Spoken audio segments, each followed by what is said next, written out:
Good morning everyone. तो आपका सुशासन हो चुका था, ठीक है।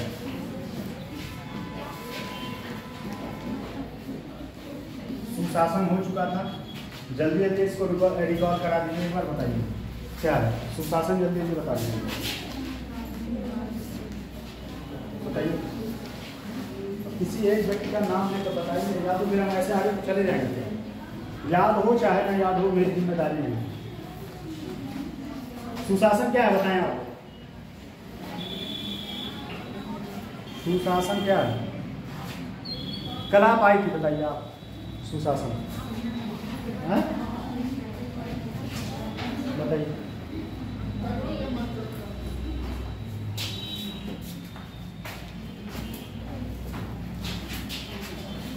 चल नहीं कोई बताया। क्लियर डेफिनेशन बताया भी तो थे। अब नोट्स नहीं रिवीजन करेंगे तो कैसे क्लियर डेफिनेशन होगा? वो तो आप बताएं।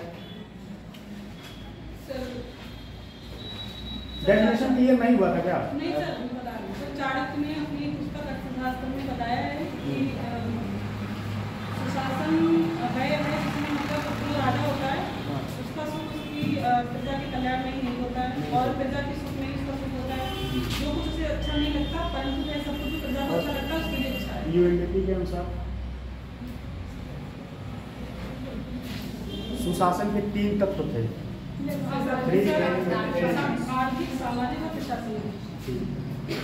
आप बताएं। उसके बाद विश्व बैंक के अनुसार सुशासन, इन्हें तीनों का डेफिनेशन मैंने पढ़ा था। विश्व बैंक, उसके बाद अर्थशास्त्र जो है चाणक्य के अनुसार। आवाज़ जा रहा है कि नहीं? वहाँ बहुत तेज हम बोल नहीं पाएंगे, आवाज़ मेरा थोड़ा दिक्कत हो रहा है। शासन और विकास की रिपोर्ट आई थी, उसमें ये बताया था कि किसी देश में आर्थिक और सामाजिक संसाधनों में जो है शक्ति का यूज़ करना, शक्ति का यूज़ करना, और सारे पर सब व्यक्ति का समान अधिकार, इक्वलिटी। ठीक, चलिए सुशासन हो चुका था। अब आगे का टॉपिक है भ्रष्टाचार। ठीक, भ्रष्टाचार के बारे में समझ लीजिएगा, डिफाइन कीजिए, क्योंकि भ्रष्टाचार ऑलरेडी आप लोगों को पता है। भ्रष्टाचार होता क्या है? भ्रष्टाचार तो सभी को पता है कि नहीं पता है? भ्रष्टाचार तो ऐसा चीज है कि हर किसी को पता है।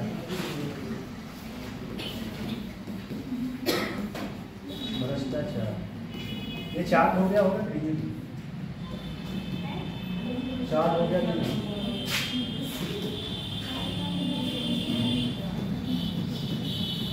क्या है भ्रष्टाचार? क्या है भ्रष्टाचार? क्या है? कौन बताइए, बताइए भ्रष्टाचार क्या है? हाँ, लड़कों की संख्या कम हो गई, क्या बात है? क्या हुआ? लड़की क्या हुआ? वो तो मैं भी देख रहा हूँ, 2 ही लोग आए।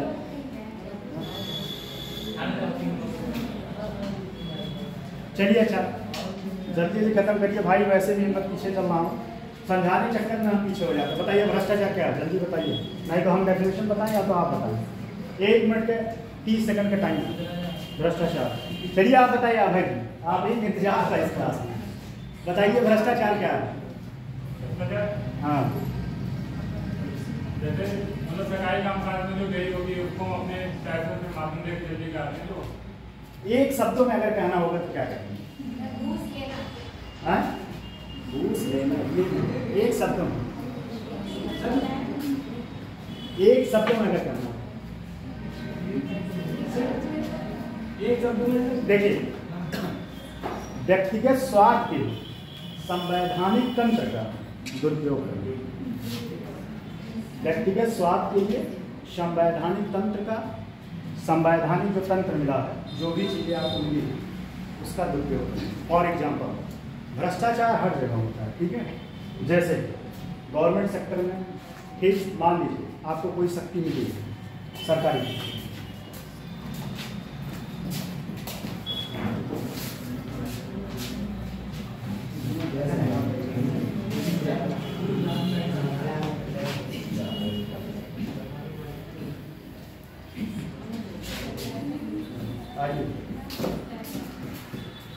लोग आए हैं।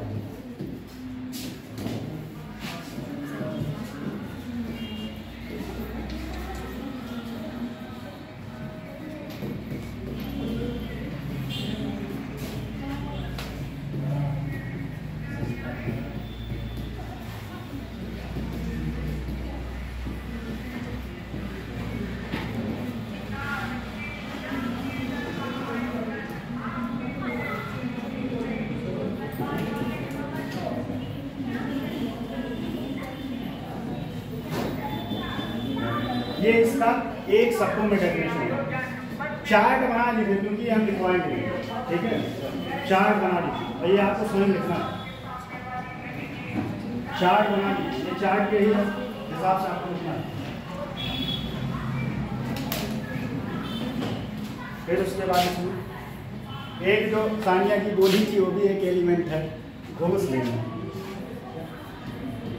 घोष लेना, ठीक। वो सारे चार्ट बना लीजिए, डिफाइन है इसका। घूस लेना, सत्यनिष्ठा और पारदर्शिता का अभाव।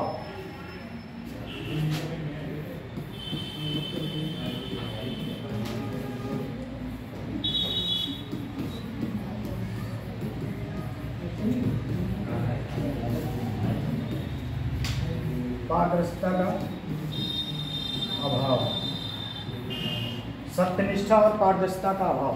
ये पहले तो लिख लीजिएगा, भ्रष्टाचार है क्या, ठीक। आपका आंसर चेक करके लाएं। उमेश भी आपका देख आंसर चेक करके लाएंगे। एक जो है कोई प्रियंका है, प्रियंका मौर्य। कौन प्रियंका मौर्य, कौन आप है ना। एक किसी का और आंसर है और एक का है किसी का जिसमें नाम ही नहीं लिखा है। तो ये पहले चार्ट बना लीजिए।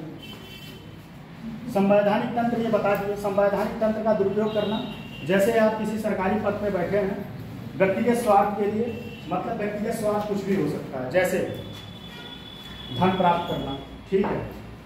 और उसके बाद किसी परिवार के सदस्य को लाभ पहुंचाना, व्यक्तिगत स्वार्थ में कुछ भी आ सकता है। और आप जिस संवैधानिक पद पे हैं उसका दुरुपयोग कर रहे हैं। जैसे फॉर एग्जाम्पल समझिए, कोई व्यक्ति, दो व्यक्ति आपके पास आए, ठीक, और आप किसी पद पे हैं, एक उसमें से आपका रिलेटिव है और एक आपका रिलेटिव नहीं है, ठीक है। योजना का लाभ पहुंचाना है आपको। आप क्या करते हैं, दोनों एलिजिबल है उस योजना के लिए, लेकिन आप क्या करते हैं, अपने रिलेटिव को जो है लाभ दे देते हैं। तो ये भी एक भ्रष्टाचार हुआ, ये भी एक भ्रष्टाचार हुआ। अच्छा, ये भ्रष्टाचार कहाँ से जुड़ेगा, सत्यनिष्ठा से। सत्यनिष्ठा जो है एथिक्स का कॉन्सेप्ट है। सत्यनिष्ठा कोई बता सकता है क्या होता है? सत्य के मार्ग पे चलना, सत्य के मार्ग पे चलना, या जो समाज के अनुसार सही हो, जो समाज के अनुसार सही हो उसे सत्य मार्ग कहेंगे या सत्यनिष्ठा कहेंगे, या अपने कर्तव्य के प्रति, अपने कर्तव्य के प्रति क्या रहना, अटल रहना। और वो तटस्थ नहीं रहना। तटस्थ मतलब क्या होता है? कर्तव्य से विमुख होना, अपने कर्तव्य से विमुख होना। बात समझ में आ रहा है कि सत्यनिष्ठा पारदर्शिता तो आपको पता ही है, बातें क्लियर समझिएगा। संवैधानिक तंत्र का अपने स्वार्थ के लिए, व्यक्तिगत स्वार्थ के लिए दुरुपयोग करना, जैसे एग्जाम्पल बता दिए, कोई दो व्यक्ति आए और दोनों एलिजिबल हैं, आप किसी अपने सगे संबंधी को योजना का लाभ पहुंचा रहे हैं, या फिर किसी योजना को आप इम्प्लीमेंट करना है, आप उस योजना को इम्प्लीमेंट करने के लिए आप उसके पैसे को जो है अपने पास रख ले रहे हैं, उस पैसे को अपने पास रख ले रहे हैं। जैसे मान लीजिए कोई सड़क बनवाने के लिए आया, ठीक, सड़क बनवाने के लिए आया और वो मान लीजिए 1 करोड़ का बजट है। आप उस 1 करोड़ में, वैसे आया तो 1 करोड़ पूरा है सड़क बनवाने के लिए, आप क्या कर रहे हैं, 50 लाख रुपए का सड़क बनवा रहे हैं, 50 लाख रुपए रख ले रहे हैं। ये भ्रष्टाचार होगा, ठीक। भ्रष्टाचार समझ में आया कि नहीं? अब उससे अब इसके देख लीजिए, प्रभाव में लिखिए पहले, इसी में प्रभाव। पहले ये बताइए, अगर ये ग्राफ बनवा दें, आंसर भी लेंगे, हो जाएगा ना? ये की पॉइंट है, ये की पॉइंट है। जब आप लोग थोड़ा सा और जागरूक हो जाएंगे, किताबी कागज पढ़ लेंगे, तो आप लोग भी ऐसे ग्राफ बनाया करिए। इस ग्राफ को बनाने से जानते हैं क्या होता है, मतलब एग्जाम के पहले आप पूरा बहुत तेज रिवीजन कर पाते हैं, फास्ट रिवीजन होता है। ये की पॉइंट बता रहे हैं हमको, ये की पॉइंट भेजिए, हम पूरा आंसर लिख देंगे जितना चाहिए उतना। की पॉइंट बस पता है, उसके आगे पीछे हम जोड़ के लिख देंगे आंसर। ठीक, लिखिए प्रभाव में लिख लीजिए राष्ट्रीय चरित्र का हनन। प्रभाव में राष्ट्रीय चरित्र का हनन, राष्ट्रीय अभी समझा रहे हैं, चरित्र का हनन। अभी इससे समझिए राष्ट्रीय चरित्र का हनन कैसे, इसको एक एक बात समझते चलिए। राष्ट्रीय चरित्र का हनन जैसे मान लीजिए आपके देश में भ्रष्टाचार है, ठीक, आपके देश में भ्रष्टाचार है तो और देशों में इसका बुरा प्रभाव पड़ेगा। एक आता है भ्रष्टाचार सूचकांक, ठीक, उससे उसमें आपका रैंक जारी होता है। जब रैंक जारी होगा तो और लोग जो है और देश आपके प्रति हीन भावना से जो है ग्रसित हो जाएंगे और इससे सबसे बड़ा दुष्परिणाम यह होगा कि आपके यहाँ इन्वेस्टमेंट नहीं होगा। जब कहीं किसी देश में भ्रष्टाचार, सोमालिया में कोई जाकर इन्वेस्टमेंट करेगा, रवांडा में करेगा, नहीं करेगा। ट्रांसपेरेंसी और भ्रष्टाचार कम होगा, वहीं पे जाके उद्योगपति इन्वेस्टमेंट करना चाहते हैं, ठीक है। तो राष्ट्रीय चरित्र का हनन मतलब जब राष्ट्रीय चरित्र का, जैसे आपका जो देश का भ्रष्टाचार चरम पे है तो स्वाभाविक सी बात है कि कोई बाहरी इन्वेस्टर आपके देश में इन्वेस्ट करने नहीं आएगा। इससे भ्रष्टाचार सूचकांक में आपकी स्थिति ये बताएगी कि आपके यहाँ भ्रष्टाचार चरम पे है, ठीक। दूसरा पॉइंट इसमें लिखिए, दूसरा पॉइंट इसमें लिख लीजिए सबसे ज्यादा गरीब प्रभावित होते हैं। भ्रष्टाचार से सबसे ज्यादा कौन प्रभावित होते हैं? गरीब। गरीब कैसे प्रभावित होते हैं? अब इतना तो बता दीजिए, हम नहीं बताएंगे कैसे प्रभावित होते हैं, बताइए आप लोग। गरीब कैसे, ये चार्ज हो गया होगा ना, बोलने में तो बहुत दिक्कत होगा।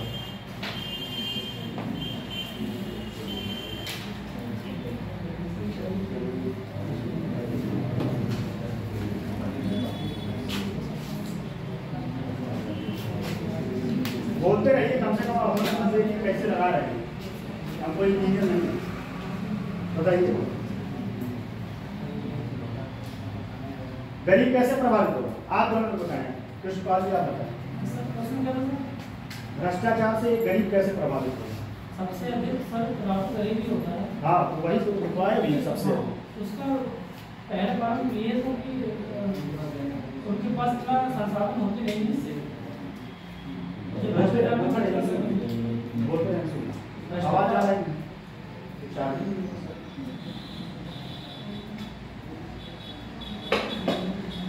अब जा रहा है, सही है, एकदम तेज से जा रहा है कि स्लो जा रहा है?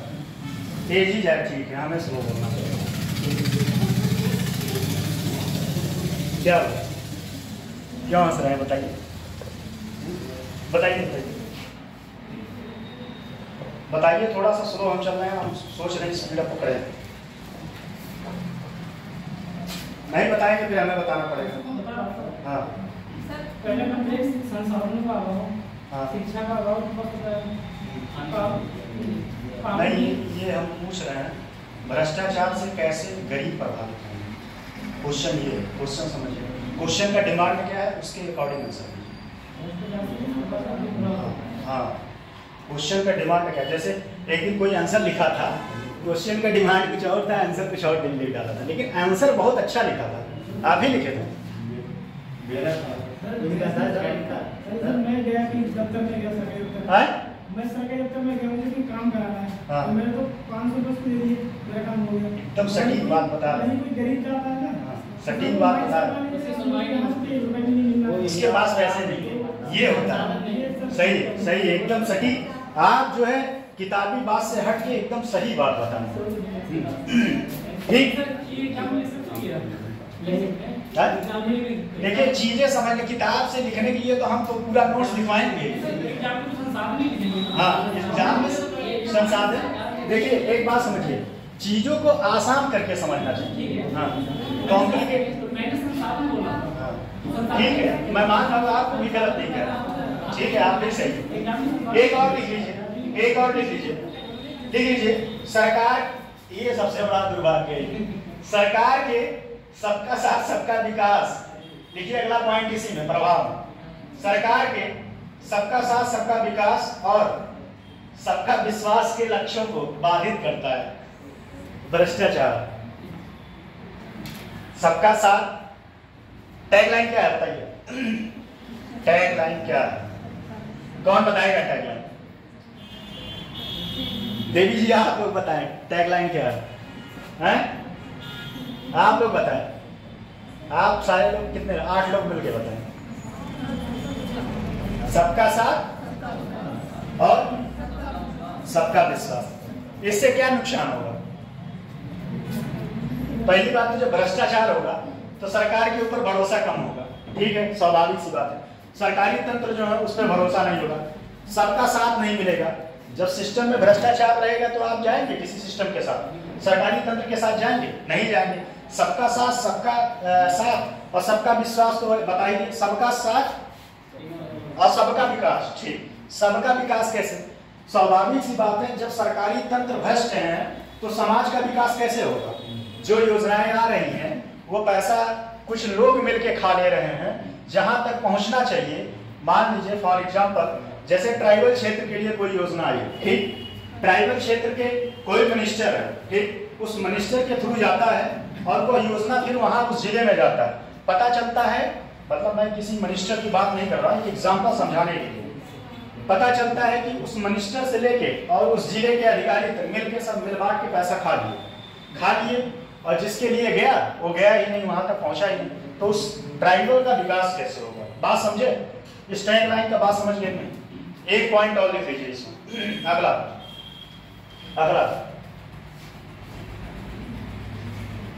अब देखिए सरकार की तरफ से क्या जो है सुझाव, क्या पहल है सरकार की तरफ से? सरकार की तरफ से पहल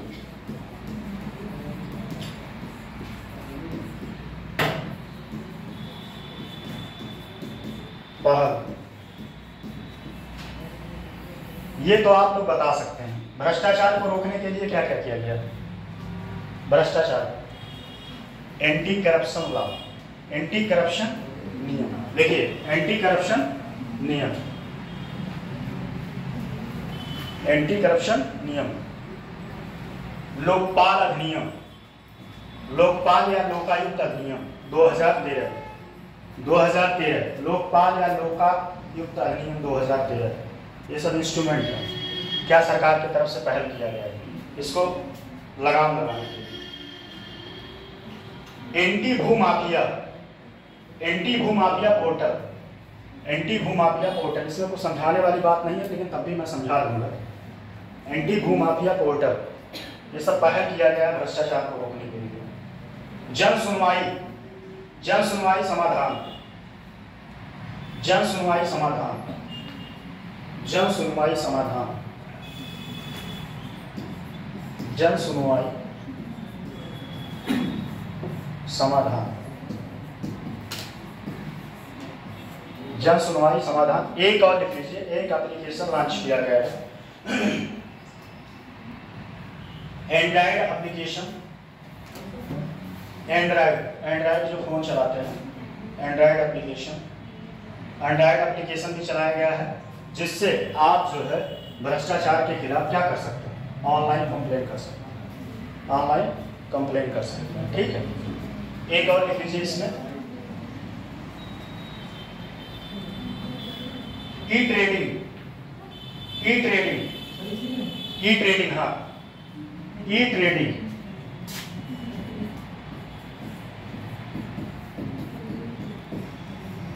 एक बात समझ लीजिए तब। एंटी भूमाफिया, जैसे समझिए एंटी भूमाफिया का मतलब पहले क्या आता था?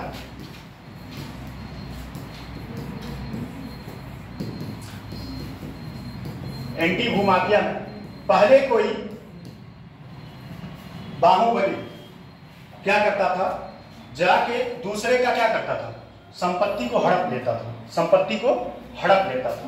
जैसे इलाहाबाद में, अब मेरा इलाहाबाद से हूँ इसलिए एग्जाम्पल दे देता हूँ, वहाँ पे एक बहुत बड़े भूमाफिया हुआ करते थे, जो अब शायद इस दुनिया में नहीं है, शायद का कंफर्म है, इस दुनिया में नहीं है।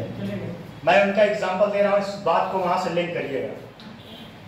उनका क्षेत्र था करेली, ठीक, करेली एक जगह है, वहाँ पे अगर आप जमीन लिखवा लिए, बात को वहीं से लिंक करके समझा रहे हैं। कि क्या होता है। जमीन अगर आप करेली में लिखवा लिए तो फिर पता चले उस जमीन पे आपका कब्जा नहीं होगा। कब्जा करने के लिए पहले उनको पैसा देना पड़ता था। एक व्यक्ति से मैं मिला था, वो रेलवे में अच्छे पोस्ट पे थे। वो जो है करेली में जमीन लिए और जमीन ले लिए, फिर उसके बाद घर बनवाते थे, न्यू इतना डाल के जाते, रात में फिर कोई गिरा देता था। वो लगातार बेचारे 2 दिन 3 दिन यही काम किए, समझ में नहीं आता था कौन गिरा के जाता था। फिर एक दिन वो वहीं अपने प्लाट पे ही रुके। बाद में रात में 30-40 लोग आए और प्लाट का फिर से गिरा दिए। तो आए, बात की उनसे, कहे अगर आपको यहाँ बनवाना है घर तो पहले आपको इतना पैसा देना पड़ेगा। वो बेचारे घर ही जमीन छोड़ दी, आधे पौने दाम पे जमीन को बेच के वहाँ से भाग गए। अभी सब कहानी से क्या लिंक करते हैं, हम कहानी बता दिए कि क्या बता दिए, एंटी भूमाफिया ही करते थे। अब क्या है, ऑनलाइन से, जैसे आपका ऑनलाइन सिस्टम हो गया, आपका जमीन पे हक है, आप जो है ऑनलाइन खतरा खतौनी निकलवाएंगे। खतरा खतौनी से आपका ये पता चल जाएगा कि जमीन आप ही का है और आपका जमीन कोई हड़प नहीं सकता।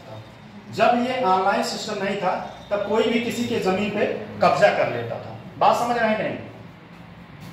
और उसके बाद जो है एक और है एंटी करप्शन। तो ये बताने वाली बात है जन सुनवाई समाधान। जन सुनवाई समाधान में क्या होता है, जैसे लोगों के समस्याओं को सुनना। जैसे मान लीजिए कोई समस्या आपके क्षेत्र में चल रहा है, ठीक, आप किसी समस्या से पीड़ित हैं, मान लीजिए आप किसी गांव के निवासी हैं और आपके यहाँ सुचारू रूप से आपको अन्य योजना या पानी की व्यवस्था नहीं मिल रही है या जो भी सरकारी योजना है आप तक वो नहीं पहुंच रही है, तो आप अपने जिले के अधिकारी से कंप्लेन कर सकते हैं। जन सुनवाई में लगता है ना, दरबार लगता है, जनता दरबार। जनता दरबार में जाके आप क्या कर सकते हैं, अपने कंप्लेन को कर सकते हैं और वहां पे एक्शन लिया जाता है, तत्काल से एक्शन लिया जाता है। ठीक है, ये बात समझ गए, जन सुनवाई।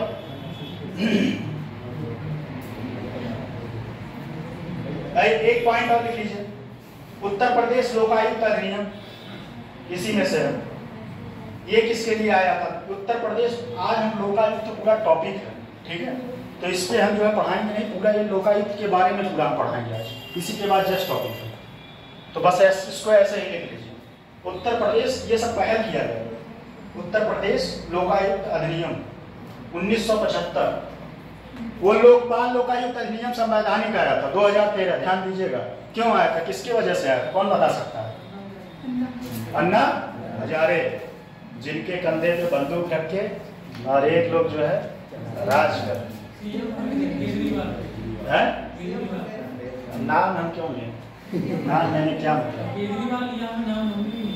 अब हमें नाम नहीं पता है, नाम आपको पता है, बातों में क्या रखा है। ठीक है, अगला है भ्रष्टाचार निरोधक संगठन। भ्रष्टाचार निरोधक संगठन, भ्रष्टाचार निरोधक संगठन। अच्छा, ये चीज इसमें जान लीजिए कहाँ कहाँ संगठन बना, इसका नाम लिख लीजिएगा क्योंकि ये यूपी से संबंधित है। गोरखपुर लिखिए नाम, भ्रष्टाचार निरोधक संगठन, गोरखपुर, गोरखपुर, बरेली, इलाहाबाद, गोरखपुर, बरेली, इलाहाबाद, प्रयागराज, गोरखपुर, बरेली, इलाहाबाद, प्रयागराज, प्रयागराज, अरे सॉरी, गोरखपुर, बरेली और प्रयागराज, ठीक, लखनऊ लिख लीजिए भाई, बरेली, लखनऊ, कानपुर, लखनऊ, कानपुर। अच्छा, संख्या ठीक था क्लास में, सब लोग बाहर मजा कर रहे थे। मेरे बात को, वादा को याद रखिएगा, जिस दिन क्लास फुल होगा चॉकलेट खिला देंगे। इतने कमजोर दिल के इंसान नहीं है, खिला देंगे, लेकिन नहीं, लेकिन उसमें कम से कम क्लास आज नहीं हो रहा है, क्लास आज कंप्लीट नहीं हो रहा है। कल यहाँ खाने व्यवस्था है, जाइएगा, कौन कौन जाएगा?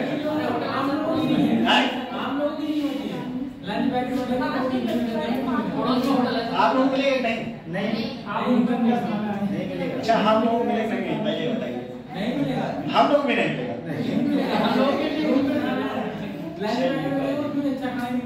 कोई नहीं, ठीक है, ना मिले रोज तो अपने ज्ञान खाते हैं। ठीक है, एक और लिख लीजिए, नाम लिख लीजिए, एक और लिख लीजिए, एक और लिख लीजिए।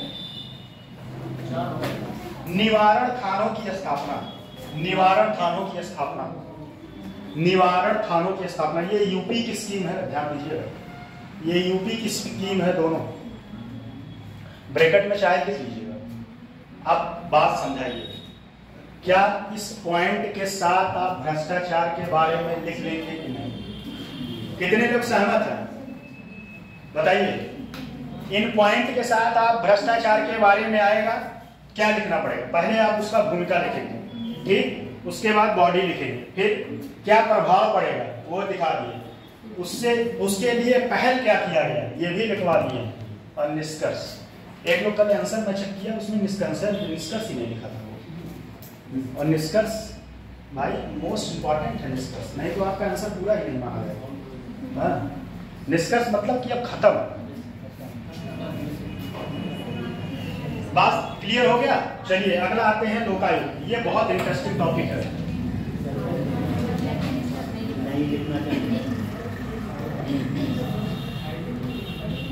चलिए इसको जो है क्या हुआ भाई, कोई दिक्कत है क्या? हम पहले ही बोले हैं कि इसका हेडिंग कहिए तो लिखवा भी सकते हैं। बाकी भ्रष्टाचार में हमें तो नहीं लग रहा है कि कुछ ऐसा है कि जो आप लोग नहीं लिख पाएंगे। ये की पॉइंट है इस क्वेश्चन का। चलिए क्वेश्चन लिखिए, कल लिख के लाइएगा। लिखिए लिखिए, भ्रष्टाचार को खत्म करने के लिए, देखिए भ्रष्टाचार को खत्म करने के लिए 2 योजना उत्तर प्रदेश से दिखाए हैं। भ्रष्टाचार को खत्म करने के लिए या समाप्त करने के लिए, खत्म या समाप्त हो रही सकते हैं, करने के लिए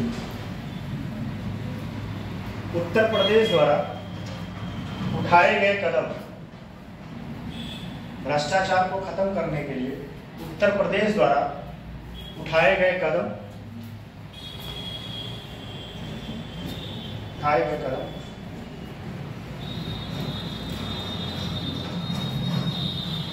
उठाए गए कदमों पर टिप्पणी लिखिए, बस उठाए गए कदमों पर टिप्पणी लिखिए। हाँ। साथ ही लिखिए, साथ ही अपना भी सुझाव दें, साथ ही अपना भी सुझाव दें। आपका सुझाव क्या रहेगा? इसमें किसी किताबी बात नहीं होगी। आपका सुझाव क्या हो सकता है? बताइए कृष्णपाल जी, आपका क्या सुझाव हो सकता है? आपका सुझाव भ्रष्टाचार को खत्म करने का। पहला तो मेरा ये होगा जागरूकता, सामाजिक जागरूकता, व्यक्ति हाँ। दूसरा क्या, अधिकारी तंत्र का जनता के साथ बेहतर संवाद स्थापित करना, संवाद स्थापित करना, ठीक है। सरकारी नीति और कार्यक्रमों का जनता के सामने ठीक तरह से प्रस्तुत करना और उनको विश्वास बढ़ाना, और उनको उस नीतियों में शामिल करना जिसके लिए मान लीजिए कोई योजना बन रहा है किसी भी ट्राइबल क्षेत्र या कोई या ओबीसी के लिए हो, तो उस समुदाय के व्यक्ति को शामिल करना, क्योंकि वो समुदाय का व्यक्ति ही बता पाएगा कि हम किस किस समस्याओं से फेस कर रहे हैं। नीति निर्माण में जनता को शामिल करना। सही है, 3 पॉइंट आप, बस 3 पॉइंट आप बताए, अब ये सारी जनता बताए। हाँ सर मैं अपना पॉइंट, हाँ सर जब तक हम सिस्टम से बाहर है तब तक हम सिस्टम को कोस सकते हैं कि हाँ ये भ्रष्टाचार है, वो भ्रष्टाचार है, लेकिन हम खुद सिस्टम में आने के बाद खुद भ्रष्टाचार है। हम पूछे हैं सुझाव। हाँ सर मैं तो सुझाव और कोई आप लोग बताए। आप लोग भाई एकदम नील लौटे सन्नाटा पड़े जाते हैं, क्या है? ऐसे खाना तो नहीं खा के आते क्या? खावा के आती नहीं? बताइए आप सुझाव आप ही का, किताबी बात नहीं पूछे। देखिए वो 3 पॉइंट सही बताए। ट्रांसपेरेंसी होना बहुत जरूरी है। वो बता दिए। और कोई आप बताएं, आप भी कुछ अपना ज्ञान व्यक्त करें, हैं? आप बताएं, आप बता दीजिए, ज़्यादा बताइए, याद नहीं। आप दोनों बताएं, आप बताइए, उमेश जी आप बताएं।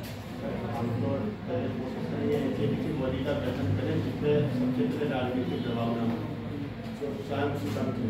जैसे लोकल है तो लोकल को पूरी तरह से मंत्रालय के अंदर कार्य करता है, उसके ऊपर होता है भ्रष्टाचार काम करने वाले बताएं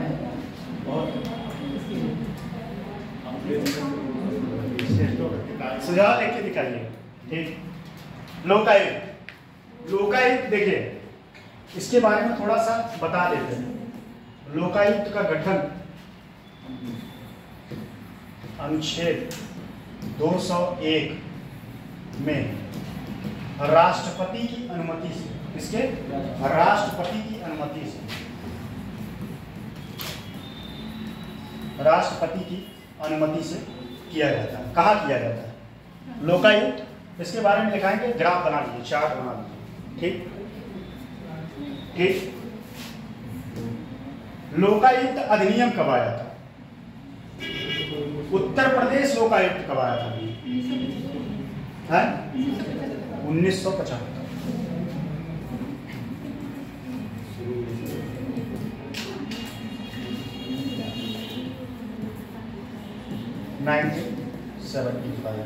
ठीक, उत्तर प्रदेश।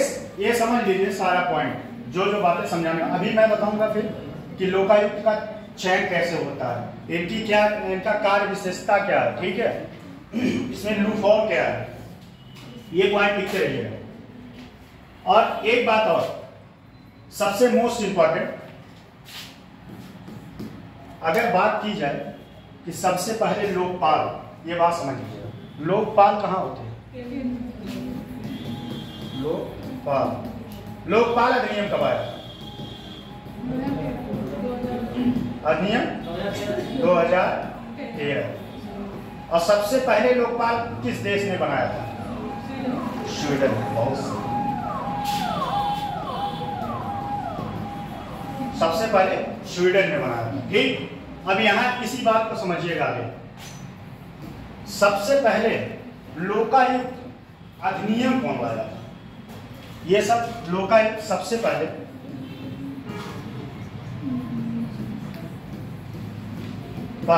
यह अधिनियम कौन लाया था? अधिनियम कौन लाया था? उड़ीसा। हाँ, एकदम सही, उड़ीसा। उड़ीसा राज्य लाया था। लेकिन इसमें एक टेक्निकल पॉइंट ये है, ये अधिनियम लाया था लेकिन इंप्लीमेंट नहीं हो पाया था। तत्काल इंप्लीमेंट नहीं हो पाया था। सबसे पहले अधिनियम द्वारा बनाने वाला राज्य, सबसे पहले अधिनियम द्वारा बनाने वाला राज्य 2011 में कौन? उत्तराखंड। कौन था? उत्तराखंड। महाराष्ट्र। समझा रहे, महाराष्ट्र भूलेंगे नहीं। ठीक है,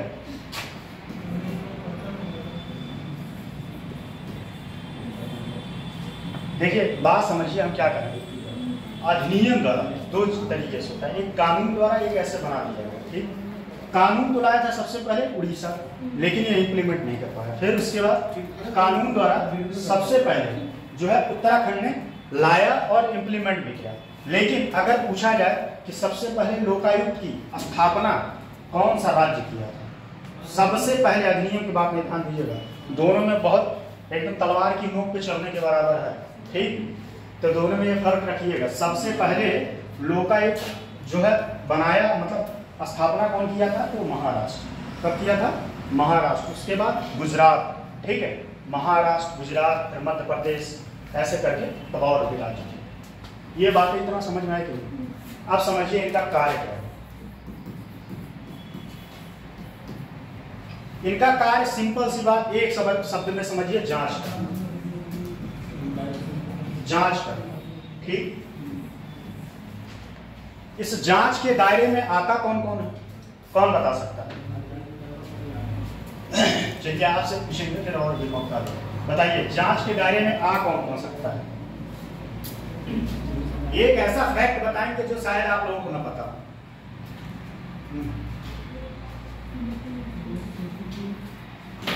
बताइए, ज्यादा टाइम मत लीजिए, नहीं बता पाइए तो मैं आगे बताऊंगा।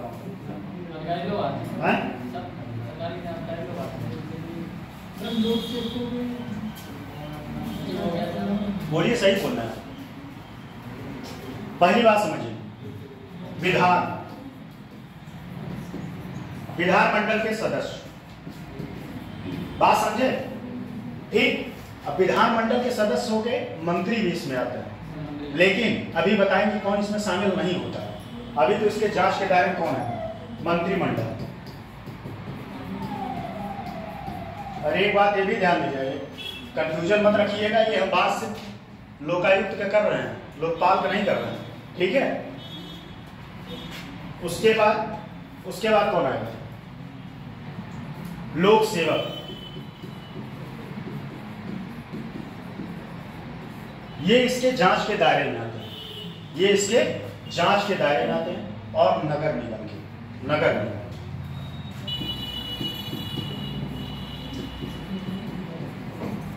अब बात समझिए,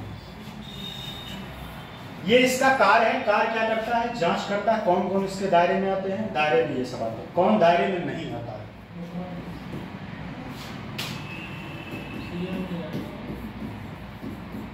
नहीं आता है, कौन बता सकता है? सीएम नहीं आएगा। और है? आप बताइए, और कौन? राज्यपाल। और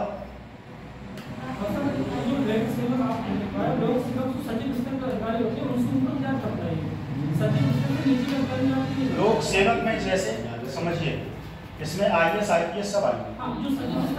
हाँ सचिव, हाँ वही बात सही कह रहा हूँ, लेकिन और कौन इसमें नहीं आएगा वो बात मैं पूछा हूँ।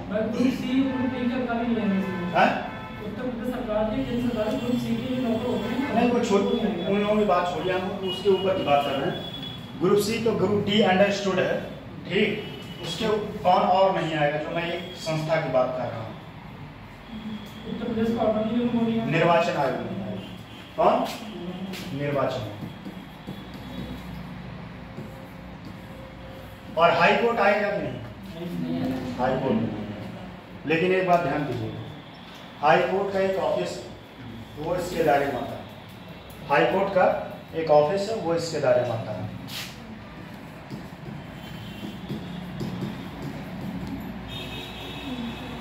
और एक सबसे की पॉइंट बताएंगे जो शायद पहली बार जानेंगे आप। बताइए कितने, हाथ ईमानदारी से खड़ा करिए, कितने लोगों को ये बात पता है? इसमें ग्राम सभा का ग्राम प्रधान भी शामिल नहीं होता। किसको पता था ये बात? नहीं आपको पता था? कहीं पढ़े थे?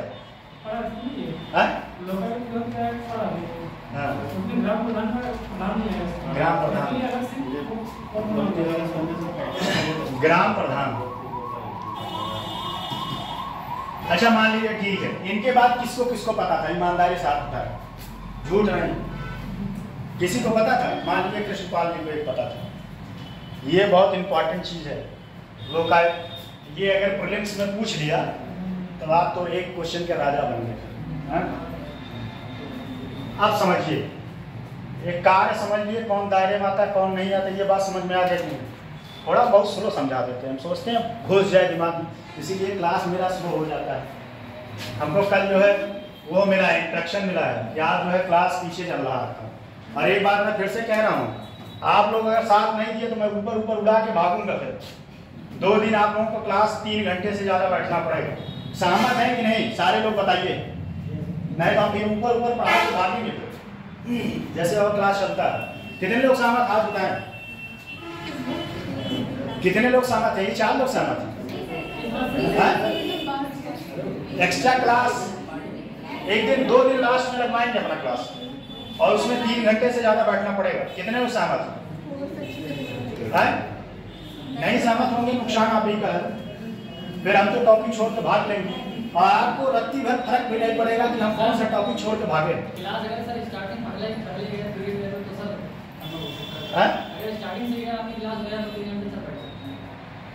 नहीं स्टार्टिंग से नहीं हो सकता, स्टार्टिंग में तो और भी क्लास आता है, लास्ट में रहेगा तो ठीक रहेगा।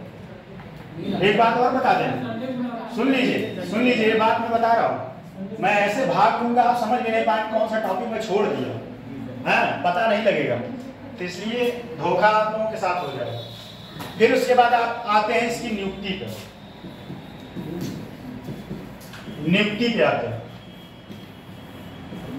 देखिए अभी आप लोगों से पूछेंगे, टाइम जाएगा फालतू में, एक बार बता ही दीजिए सर, नियुक्ति में कौन कौन सदस्य शामिल होता है? चलिए आप बताइए, कभी पढ़ी नहीं इसके बारे में? अच्छा चलिए ठीक है, आप बताएं, अभय बताएं। थोड़ी बहुत चीजें न्यायालय के क्या कहते हैं जज हो गई न्यायालय के जज कौन? डिस्ट्रिक्ट के और सुप्रीम कोर्ट के? एग्जैक्ट बताइए ना। हाई कोर्ट के। हाँ।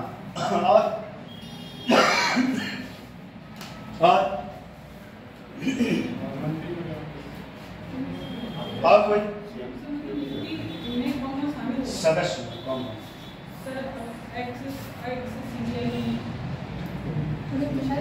विपक्ष के नेता होंगे विधानसभा। विपक्ष के नेता विधानसभा। एक व्यक्ति को और छूट रहा है। गवर्नर चलिए आप बताइए। मुख्यमंत्री। वो विपक्ष बता दिए और हाई कोर्ट भी बता दिए। सीएम, मुख्य न्यायाधीश कहाँ का?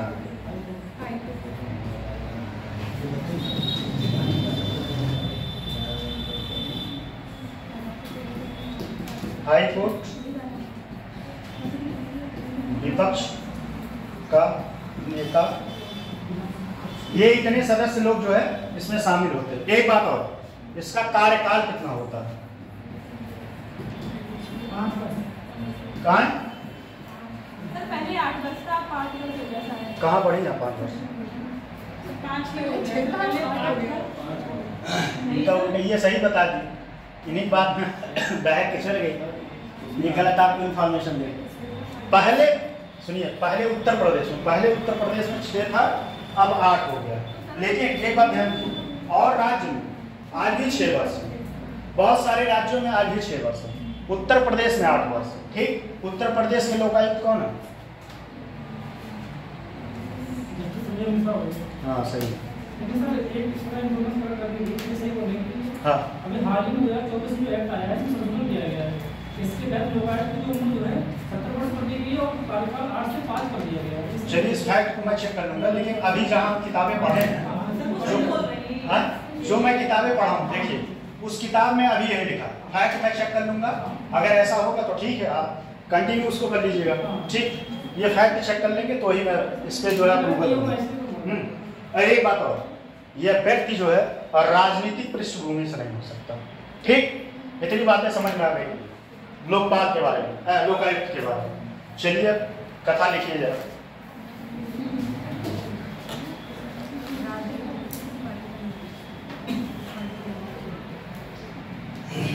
चलिए लिखिए। ये भाई कुछ लोगों का आंसर है, तो आज ले लेंगे, नहीं तो मैं लाऊंगा नहीं दोबारा से। अगर आज जो अपना आंसर नहीं लिया दोबारा से मैं लाऊंगा नहीं। सर मेरा आंसर दे दो। क्या नाम है आपको बताइए? अच्छा,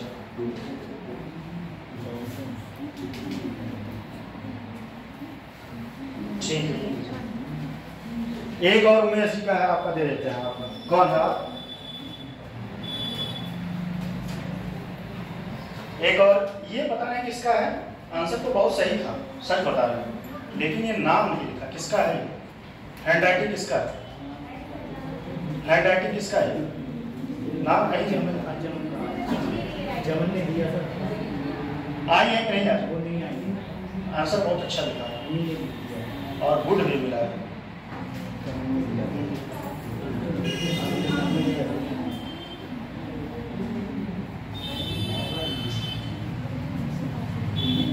लीजिए आप, लीजिए, आपका भी आंसर सही है। एक पे तो आप बहुत अच्छा लिखे हैं, एक पे निष्कर्ष लिखना भूल ही गया। हाँ, आंसर तो सही है वाला, बहुत अच्छा है। इस वाले पे लीजिए लेकिन पूरा निष्कर्ष आप उसमें लिखना भूल ही गए। चलिए लिखिए लोकायुक्त।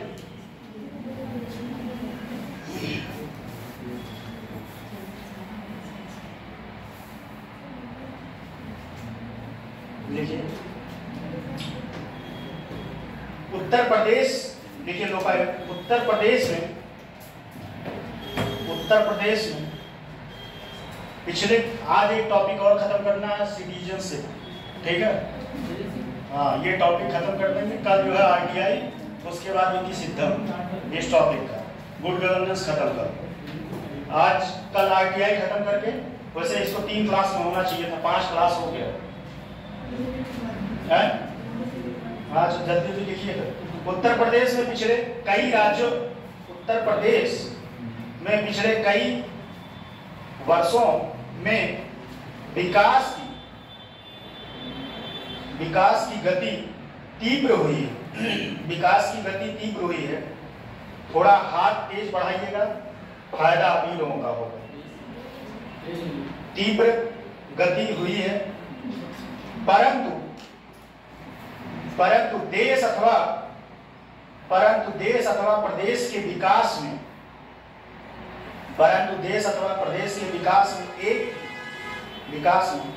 एक बाधा के रूप में भ्रष्टाचार एक बाधा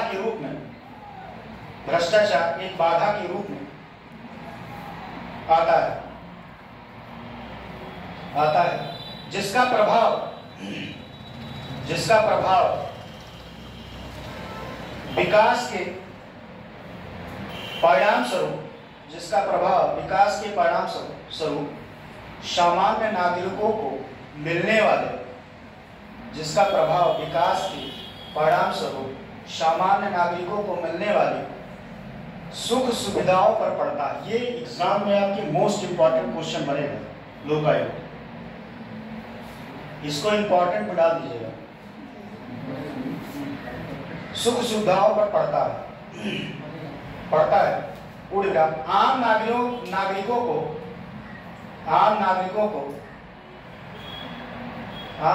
को शासन के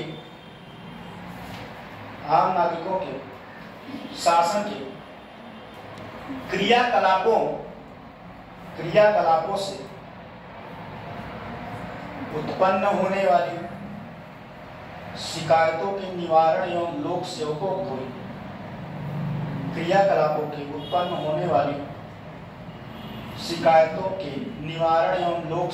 की स्वेच्छा चरित्र पर नियंत्रण करते हुए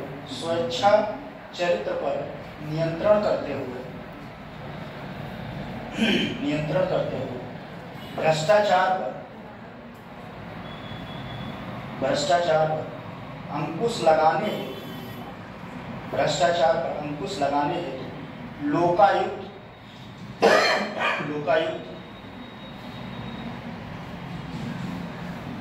प्रशासन एक अत्यंत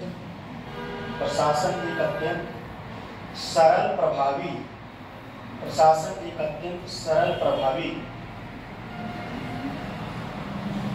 एवं उपयुक्त संस्था के रूप में अपना प्रभाव प्रदर्शित कर रहा है।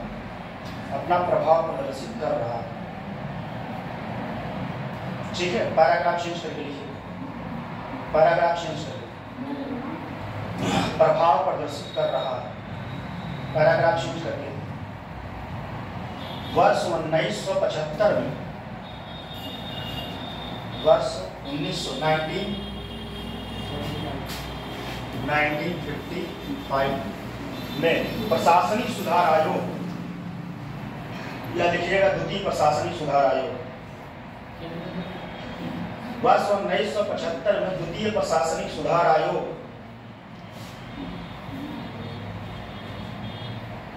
की संस्तुतियों लिखेंगे नहीं लिखा, स्वीकृति लिख लीजिए। स्वीकृतियों पर एक वर्ष। संस्तुतियों और स्वीकृतियों में फर्क है, वो काटिए, उसको सुझाव लिखिए। सुझाव पर अभी देखिए लोग वो हो जाता है, क्या बोलते हैं लोग, अभी याद नहीं आ रहा, बता देंगे। फर्स्ट इंग्लिश वर्ड आप ढूंढ लीजिएगा।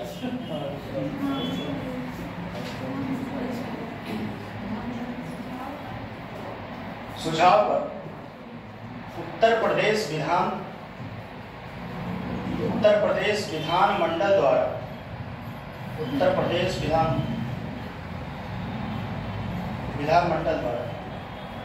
पारित उत्तर प्रदेश लोकायुक्त तथा पारित उत्तर प्रदेश लोकायुक्त तथा उप लोकायुक्त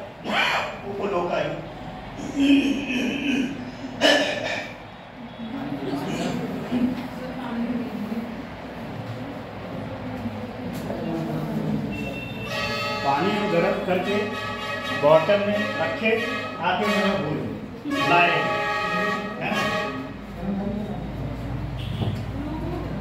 कैटर में गर्म किए पानी, उसको बॉटल में भर लिए, आते समय दिमाग से उतर गए, रखे हैं। चलिए रख दीजिए, जरूरत लगेगी। हम ठंडा पानी पीना ही छोड़ दिए। चलिए देखिए, ठंडा पानी हम अक्टूबर से ठंडा पानी पीते हैं, अप्रैल तक।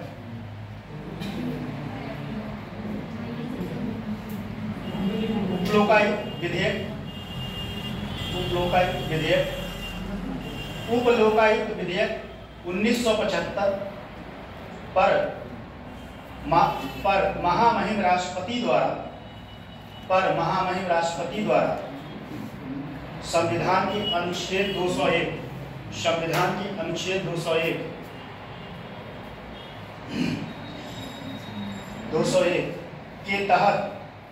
के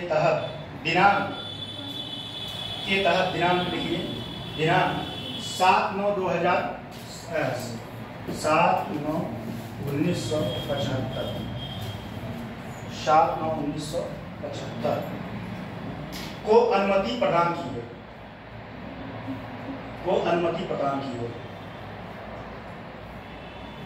ठीक है। प्रथम लोकायुक्त को अब यहाँ एक बात समझिएगा, थोड़ा सा यहाँ एक की पॉइंट है। पहले लोकायुक्त करना किसी राज्य का बाध्यकारी नहीं था, ठीक, लेकिन जब ये कानून आ गया तब बाध्यकारी है। लोकायुक्त की आपको नियुक्ति करना ही करना है, बेशक थोड़ा लेट हो जाए, डिले हो जाए, लेकिन करना है। अनुमति प्रदान की गई। प्रथम लोकायुक्त को दिनांक 14 सितंबर, एक बात ध्यान दीजिए, कहीं 14 सितंबर है, कहीं 8 सितंबर है, तो डेट ना ही लिखे, छोड़िए। लिखिए, लोकायुक्त को 1977 को राज्यपाल द्वारा शपथ ग्रहण कराने के उपरांत उत्तर प्रदेश में लोकायुक्त संस्था अस्तित्व में आई। शपथ ग्रहण कराने के उपरांत उत्तर प्रदेश में लोकायुक्त संस्था अस्तित्व में आई। ठीक है।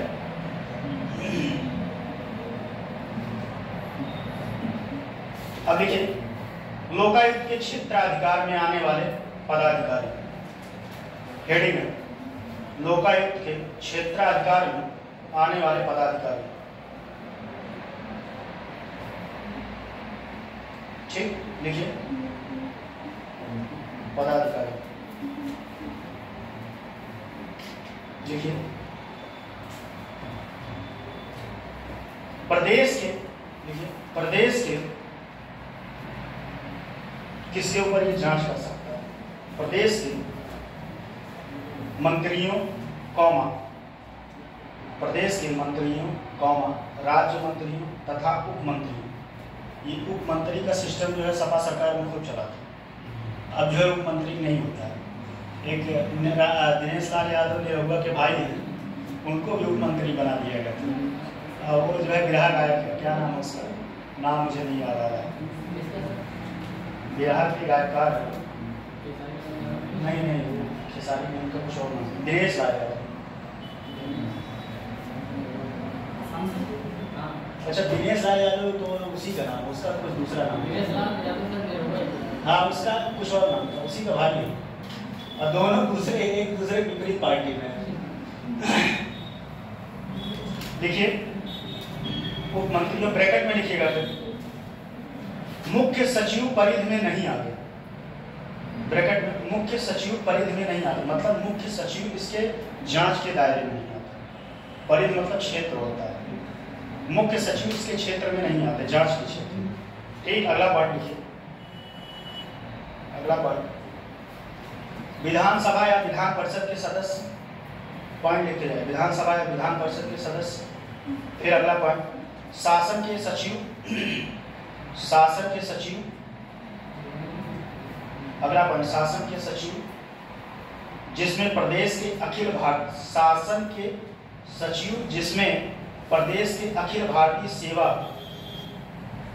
जिसमें प्रदेश के अखिल भारतीय सेवा एवं पुलिस प्रशासन के सभी अधिकारी एवं अखिल भारतीय सेवा पुलिस प्रशासन के सभी अधिकारी सम्मिलित हैं।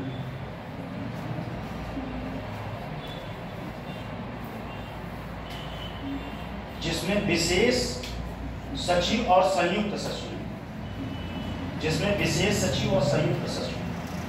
अगला अगला प्रदेश सरकार की सेवा में कार्यरत कोई भी अधिकारी, प्रदेश सरकार के सेवा में कार्यरत कोई भी अधिकारी,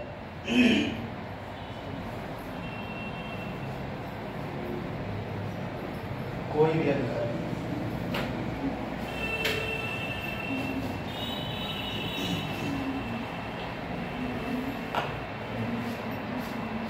प्रदेश सेवा में शामिल कोई भी अधिकारी। ठीक, और लिखिए इसी में अगला पॉइंट लिखिए,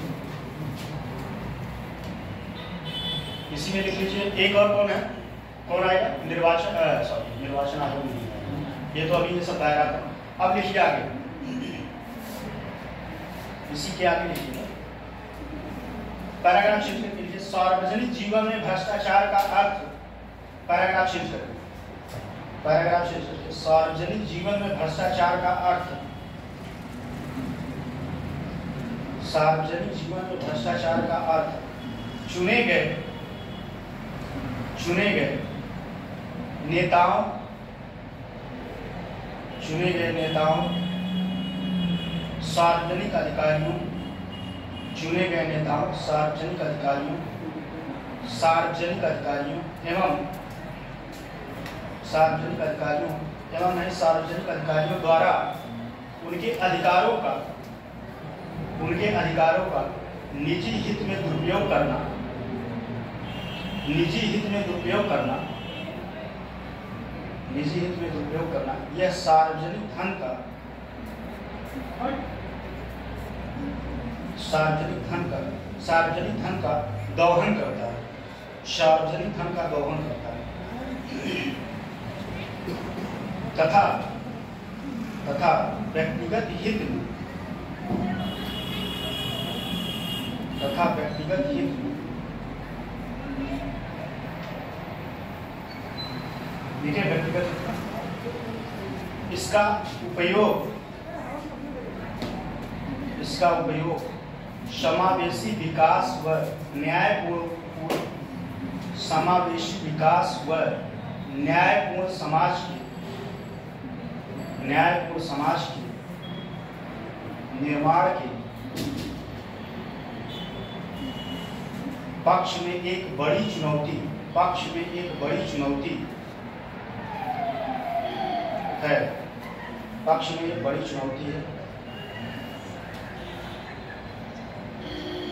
इससे निपटने के लिए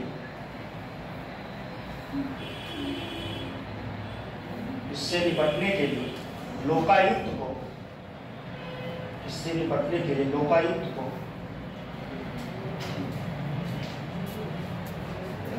विभिन्न शक्तियां प्रदान की गई, विभिन्न शक्तियां प्रदान की गई।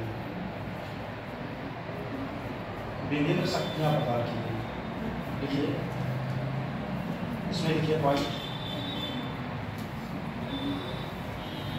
देखिए लोकायुक्त गैर राजनीतिक पृष्ठभूमि से चुना जाता है, लोकायुक्त गैर राजनीतिक पृष्ठभूमि से चुना जाता है, जो इसकी राजनीतिक हस्तक्षेप के प्रति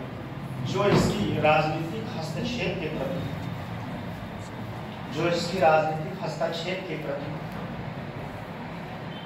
सुवेद्यता को कम करता है। सुवेद्यता को कम, सुवेद्य मतलब क्या होता है? जो इसकी सुवेद्यता को कम करता है। राजनीतिक सुवेद्यता को कम करता है। अगला पॉइंट, राजनीतिक हस्तक्षेप की सुवेद्यता को कम करता है। अगला पॉइंट, यह किसी भी अन्याय से पीड़ित व्यक्ति को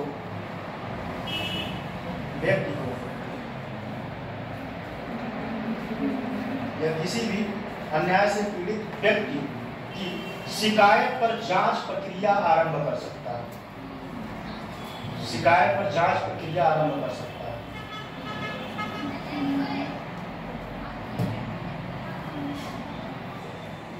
है। अगला पॉइंट, इसे दीवानी न्यायालय की शक्तियां प्राप्त है। अच्छा, दीवानी न्यायालय में क्या होता है, कौन बताइए?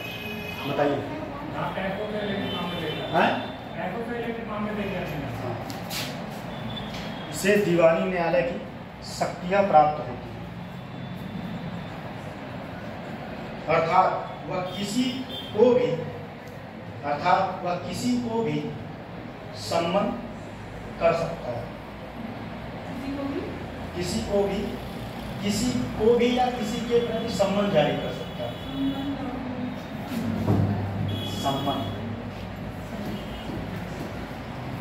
सम्मन बताइए कितने लोगों को पता है? हाँ, सम्मन कितने लोगों को पता है? नहीं पता है, मैं बताऊं क्या पता है, बताइए। आपको कार्ड बताओ, नोटिस देना पड़ता है। या मान लीजिए कोई आप अराजकता काम कर दिए, अधिकारी आपके खिलाफ सम्मन जारी कर सकता है। जैसे मेरे खिलाफ यहाँ से जारी होने वाला था, नहीं हम यहाँ आने वाले नहीं थे। आप लोग भाग गए, मैं या मेरा भाग्य कह लीजिए, आप लोगों से मिलना हो गया, मैं यहाँ आने वाला नहीं था। उसके बाद मेरे खिलाफ जारी होने वाला था। वो बड़ी लंबी कहानी है, क्या मतलब उसको जानना है?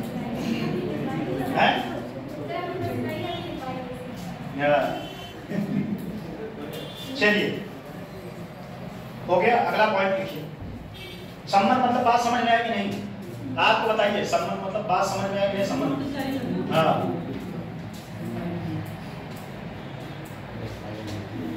कंप्लीट हो गया, राइट? सम्मन जारी कर सकता है, ठीक है। वह कोई भी सार्वजनिक ब्यौरा की जांच कर सकता है। वह कोई भी सार्वजनिक ब्यौरा की जांच कर सकता है।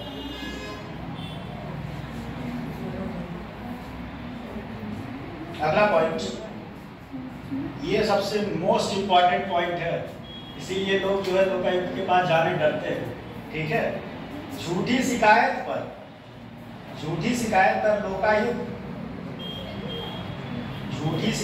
लोकायुक्त CRPC, अब ये नया नियम बन गया है और ये अभी इस पे भी संशोधन कर दिया गया। CRPC 1973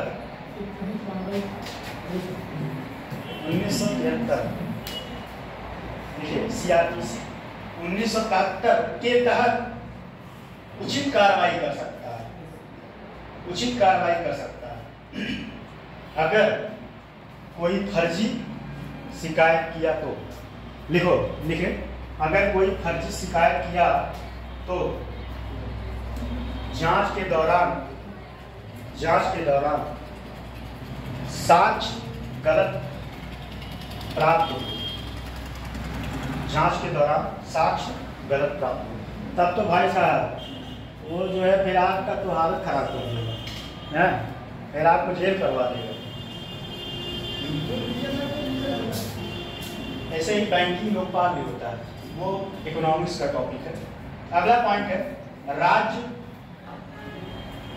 सरकार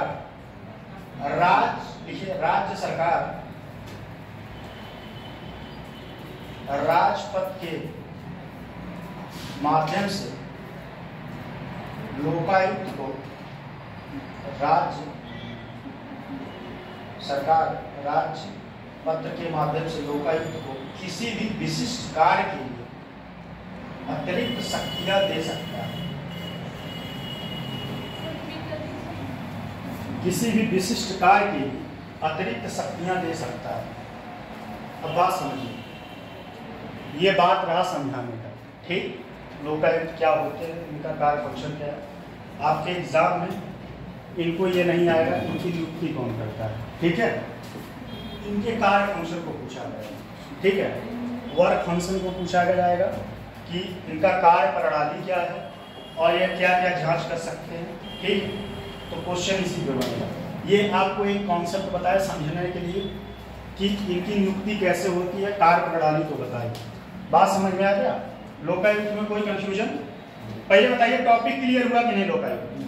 कोई कुछ पूछेगा बता देंगे कि बस ऐसे ही मौनी बात तरह बैठे रहेंगे, हैं? बताइए। चलिए एक बार जल्दी से रिकॉल कराइए 30 सेकंड के अंदर। लोकायुक्त क्या है? सारे लोग एक साथ मिलकर। आपसे ज्यादा गलत है, एक साथ बोलिए जल्दी से। अगर आप नहीं बोल पाते तो हमें लगता है कि हम समझा नहीं पाते। अब मेरे गला फाड़ फाड़ के चिल्लाने का क्या मतलब है? आप बताइए। ठीक, संवैधानिक तंत्र होगा। चलिए अब अगला टॉपिक समझिए। अगला टॉपिक समझिए और लिखवा भी देंगे आज, उसके बाद कल आपका ये समापन हो जाएगा। Citizen charter. सिटीजन चार्टर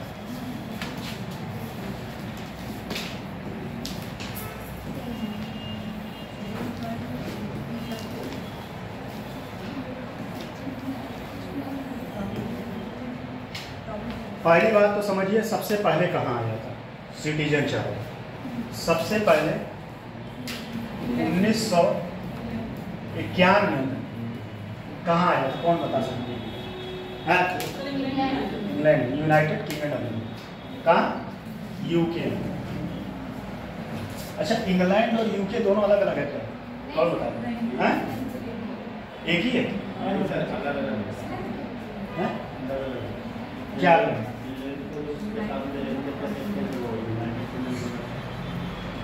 कौन बता सकता है? ब्रिटेन और ग्रेट ब्रिटेन,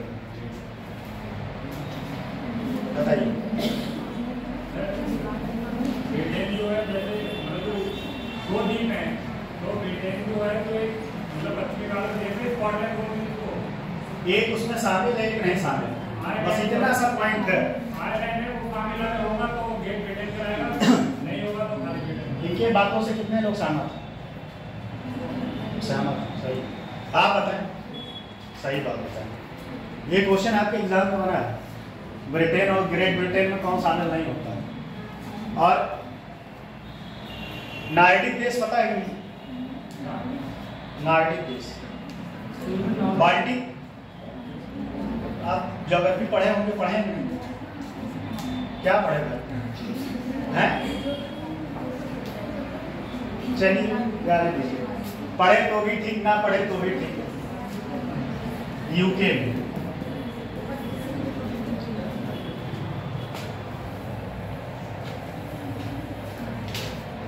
यूके में 1991, 75 नहीं पढ़ी है क्या? हैं? कहाँ पढ़े?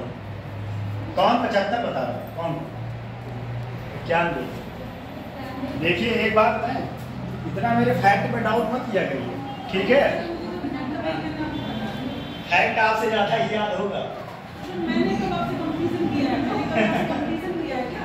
अरे नहीं, कंपटीशन करना आपसे नहीं। कैसे कंपटीशन होती है? अरे क्यों नहीं, हम कौन सा दूसरे प्लेनेट से आए हैं? ऐसा थोड़ी है कि हम दूसरे प्लेनेट से आए हैं, ठीक है? कुछ ऐसा कुछ खास नहीं, ठीक। लेकिन पहले समझ लीजिए सिटीजनशिप क्या है। क्या है बताइए, क्या है? अच्छा ये बताइए, सिटीजनशिप आज तक कभी पढ़े हैं कि नहीं? क्या पढ़े हैं? किसी संस्था या किसी निकाय के द्वारा अपने ग्राहकों को जो सेवा दी जाती है उसकी जिम्मेदारी रहती है। जैसे बैंक के चार्टर रहती है उसकी अगर हमारे यहाँ काम कर रहे आप बताओ। जैसे किसी भी विभाग या बैंकों में जो बैंक जो मतलब जो पब्लिक के लिए फैसिलिटी देती है जो हमारी मांग होती है, मतलब हमारे लिए क्या क्या योजना है। आप बताएंगे सुपाल सिटीजन क्या है, सिटीजनशिप क्या है अपना नहीं सॉरी सिटीजन चार्टर, सिटीजनशिप नहीं, सिटीजनशिप दूसरा है, नागरिकता दोनों अलग है। नहीं तो लोग हो जाए, अरे यही बात तो मैं भूल रहा था, लोग हो जाए। आम नागरिक के लिए कोई संस्था जो कुछ भी देना चाहती है वो प्रतिबद्धताएं जो देती है वही होता है। सर सिटीजन चार्टर सेवाओं का एक मानक होता है जिसके तहत किसी भी निश्चित समय में मानक के अनुसार किसी भी देश के नागरिक को राज्य सरकार के द्वारा सरकारी संस्थाओं के द्वारा सुविधा प्रदान की जाती है। भाई साहब एकदम बहुत एग्जैक्ट और एकदम राइट आंसर बताएं और एकदम किताबी बात बता दी। अगर आपको इसको बोलचाल में समझाना तो कैसे बताएंगे, लेकिन आप सच बताए हैं, बहुत परफेक्ट आंसर, आंसर यही होना चाहिए। ठीक लिखिए इसमें, आप भी सही बताइए, हम ऐसा नहीं कि भाई सारे लोग सही बताएंगे, मत दुखी मत करिए। आप लोग सर्व ज्ञानी है, इस बात को मैं एक्सेप्ट करता हूँ, ठीक है, सर्व ज्ञानी, हमें अल्प ज्ञानी। सुकरात से एक बात, एक कोड याद रखिएगा, सुकरात से एक व्यक्ति पूछे कि आपको क्या पता है, तो क्या बोले थे? जैसे मैं बोलता रहता हूँ कि मैं बहुत बड़ा ज्ञानी आदमी हूँ, तो उन्होंने कहा एक बात कहा, लिख लीजिए कहीं किताब में, मुझे यह पता है कि मुझे कुछ नहीं पता। लिखिए, लिख लीजिए, अधिकारों से संबंधित दस्तावेज, पॉइंट लिखते रहिए, समझा देंगे। अधिकारों से संबंधित दस्तावेज क्या है, मैं लिखिएगा, अधिकारों से संबंधित दस्तावेज। फिर दूसरा पॉइंट, भारत 1997 में इसे अपनाया गया। भारत में कब? पहली बात दस्तावेज, भारत में कब अपनाया गया? भारत, ठीक। फिर उसके बाद इसके नीचे अगला पॉइंट लिखिएगा, दस्तावेज में क्या क्या शामिल होगा, इसमें लिखिए इसी दस्तावेज में क्या क्या होगा। घबराइएगा मत, समझाएंगे सब, बिना समझाए जाने वाले नहीं, ठीक। देखिए दस्तावेज में क्या क्या शामिल है, संगठन का विजन, संगठन का विजन, विजन विजन, हाँ विजन, विजन मतलब दृष्टि, संगठन का विजन। अगला पॉइंट उसी में, संगठन के कार्यों का विवरण, संगठन के कार्यों का विवरण। अगला पॉइंट, शिकायत निवारण एवं उस तक पहुंचने का विवरण। एक बात मैं पूछना चाह रहा हूँ, ये ग्राफ से कुछ हेल्प मिलता है कि कोई मतलब नहीं मिलता?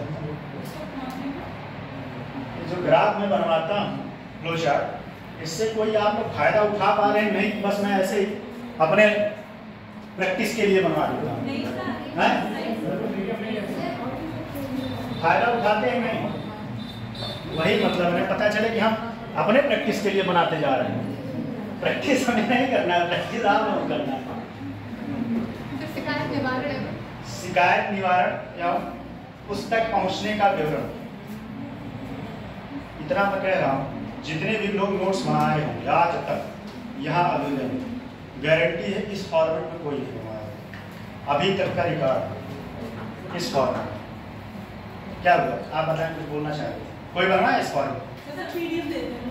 वही वही तो मैं नहीं वही तो नहीं दे आप लोगों को हम एक्टिव करके जाएंगे, विकलांग बना के नहीं जाएंगे। बाद में भले गाली दीजिए, एक सर आया था वो लिखवाता था, लेकिन जब एग्जाम में आप लिखेंगे ना, तब बता रहे हैं आपका अंतरात्मा एक आप जो रूह होता है वो आशीर्वाद देगा मुझे। सही बता रहे हैं। जब एग्जाम में बैठेंगे आप सर बड़ा अच्छा गा और जितने लोग पीडीएफ थमा गए हैं सब लोग गा लीजिए। अगर ये पीडीएफ ना दिए होते तो हम ऐसा ना करें। फिर अगला लिख लीजिए इसमें लाभ। लाभ अगला पॉइंट यहाँ लाभ।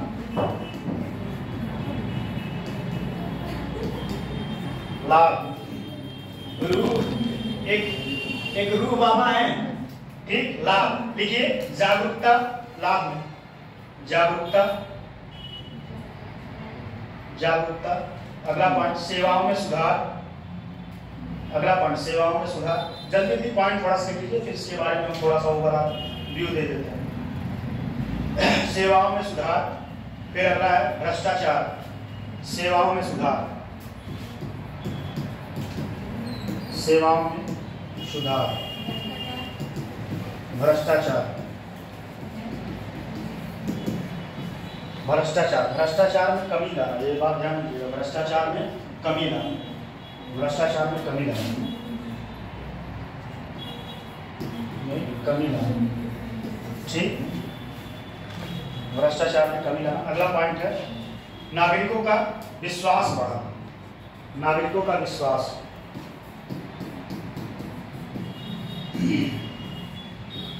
नागरिकों का विश्वास, ठीक है। नागरिकों का विश्वास बढ़ा। उसके बाद देखिए समस्याएं क्या क्या है इसमें। समस्याएं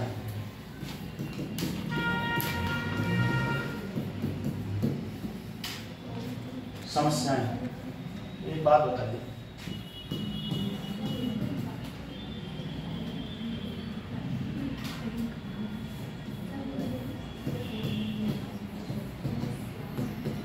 इसमें कौन सा समस्याएं सही है? कौन बता रहा है? कौन है महानाथ? बताइए पुष्पा जी, कौन सा समस्याएं सही है?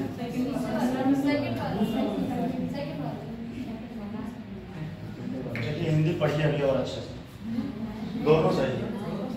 हाँ। समस्याएं, ठीक। समस्याएं लिखिए। यह सिर्फ आदेश बन के रह गए। यह सिर्फ आदेश बन के रह गए। आदेश बन के रह गए, ठीक। आदेश बन के रह गए। अगला पॉइंट इसी लिखिएगा। कर्मचारियों का प्रशिक्षित न होना। कर्मचारियों का प्रशिक्षित न होना।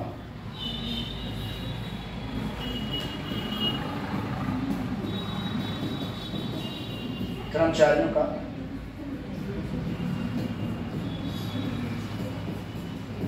न होना, ठीक। एक पॉइंट और लिख लीजिए इसमें, कर्मचारियों का प्रशिक्षित न होना। सिटीजन चार्टर के बारे में लोगों के जानकारियों का अभाव। सिटीजन चार्टर के बारे में लोगों के जानकारियों में अभाव।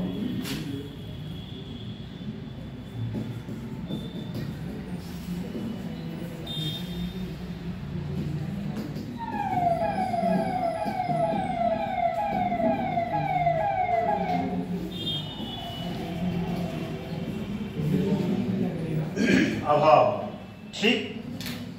अब उसके बाद अगला पॉइंट इसमें लिखिएगा सुझाव। सुझाव।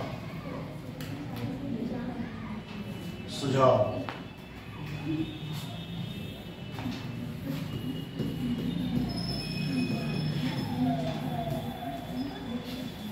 सुझाव में लिखिए। सुझाव में क्या क्या होगा लिखिए। हितधारकों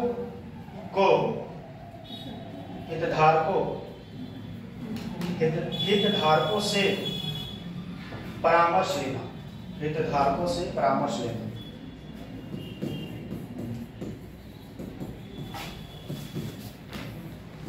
से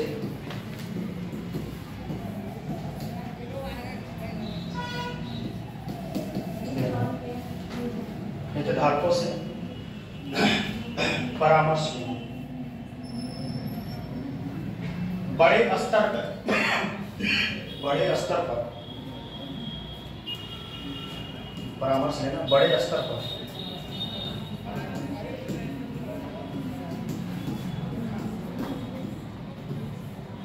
प्रचार प्रसार करना,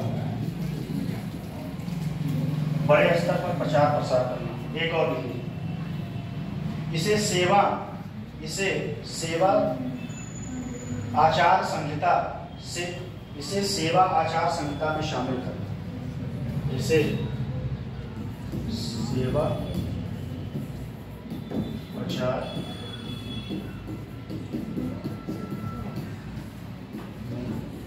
शामिल करें।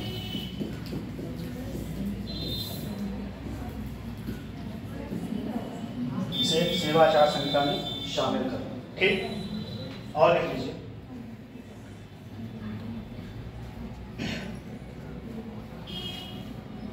टीम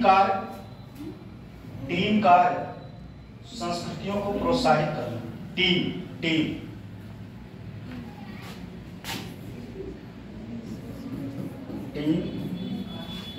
कार्य संस्कृतियों, टीम मतलब भाई जो खेलते हैं सब लोग, टीम कार्य संस्कृतियों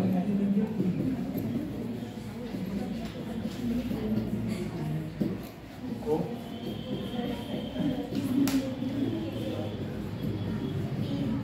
प्रोत्साहित करना। ठीक, टीम मतलब नहीं समझ पाए क्या?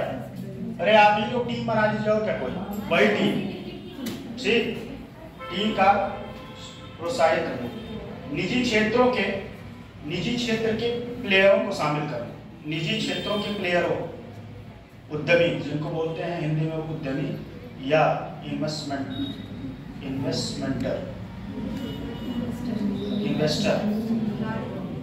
को, निजी क्षेत्रों के प्लेयरों को शामिल करो। ठीक, एक पॉइंट और लिख लीजिए बस। अगला है द्वितीय प्रशासनिक आयोग द्वारा सुझाव। द्वितीय प्रशासनिक आयोग द्वारा सुझाव,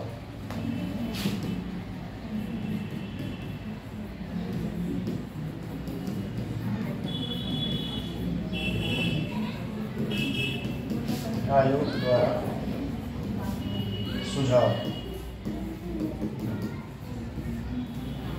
क्या क्या है इसमें? द्वितीय प्रशासनिक आयोग में क्या क्या सुझाव दिया था? लिखिए, सुझाव एवं शिकायत का, हाँ द्वितीय प्रशासनिक आयोग, ये उसका अगला पॉइंट था। द्वितीय प्रशासनिक आयोग के सुझाव में लिखिए, उसमें सुझाव एवं शिकायत का डाटाबेस तैयार करना। सुझाव एवं शिकायत का डाटाबेस, सुझाव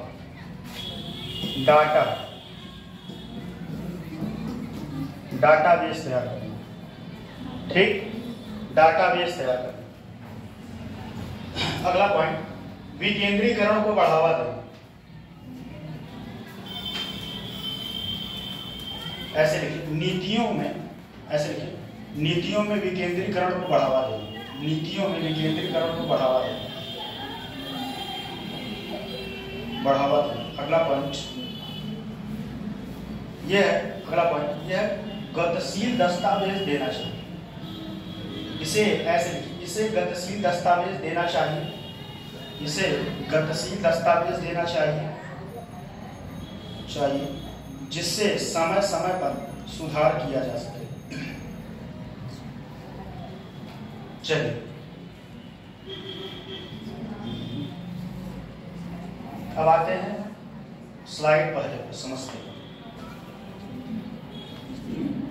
पूरा ग्राफ बन गया ना? चलिए, पहला पॉइंट है क्या होता है सिटीजन। तो यह क्या होता है? दस्तावेज मतलब जो भी नियम कानून या योजनाएं चल रही हैं या पैसा जो भी खर्च हो रहा है उसका एक दस्तावेज होना चाहिए। ठीक है, दस्तावेज के माध्यम से ये पता चलता है कि कौन सी योजना, कितना पैसा किसके लिए कहां कैसे खर्च किया गया। इससे क्या होगा, लोग अपने अधिकारों को जागरूक होंगे। जैसे मान लीजिए आपको कोई 100 रुपए दिया, ठीक है, कि आपको 100 रुपए कैसे कैसे कहां खर्च करना है। अगर आप 100 रुपए का बिलिंग बना देंगे, 100 रुपए का बिलिंग बना देंगे कि 100 रुपए मैंने ये पैसा यहाँ इतने जगह पे खर्च किया और इस नीतियों पे खर्च किया और इस वर्ग को लाभ पहुंचा। बात समझे? क्या पहुंचा? 100 रुपए आपको मिला, आपने 100 रुपए का बिल बनाया, ये 100 रुपए मैंने इस व्यक्ति पर खर्च किया और इस व्यक्ति को ये लाभ पहुंचा। बात समझ रहे हैं?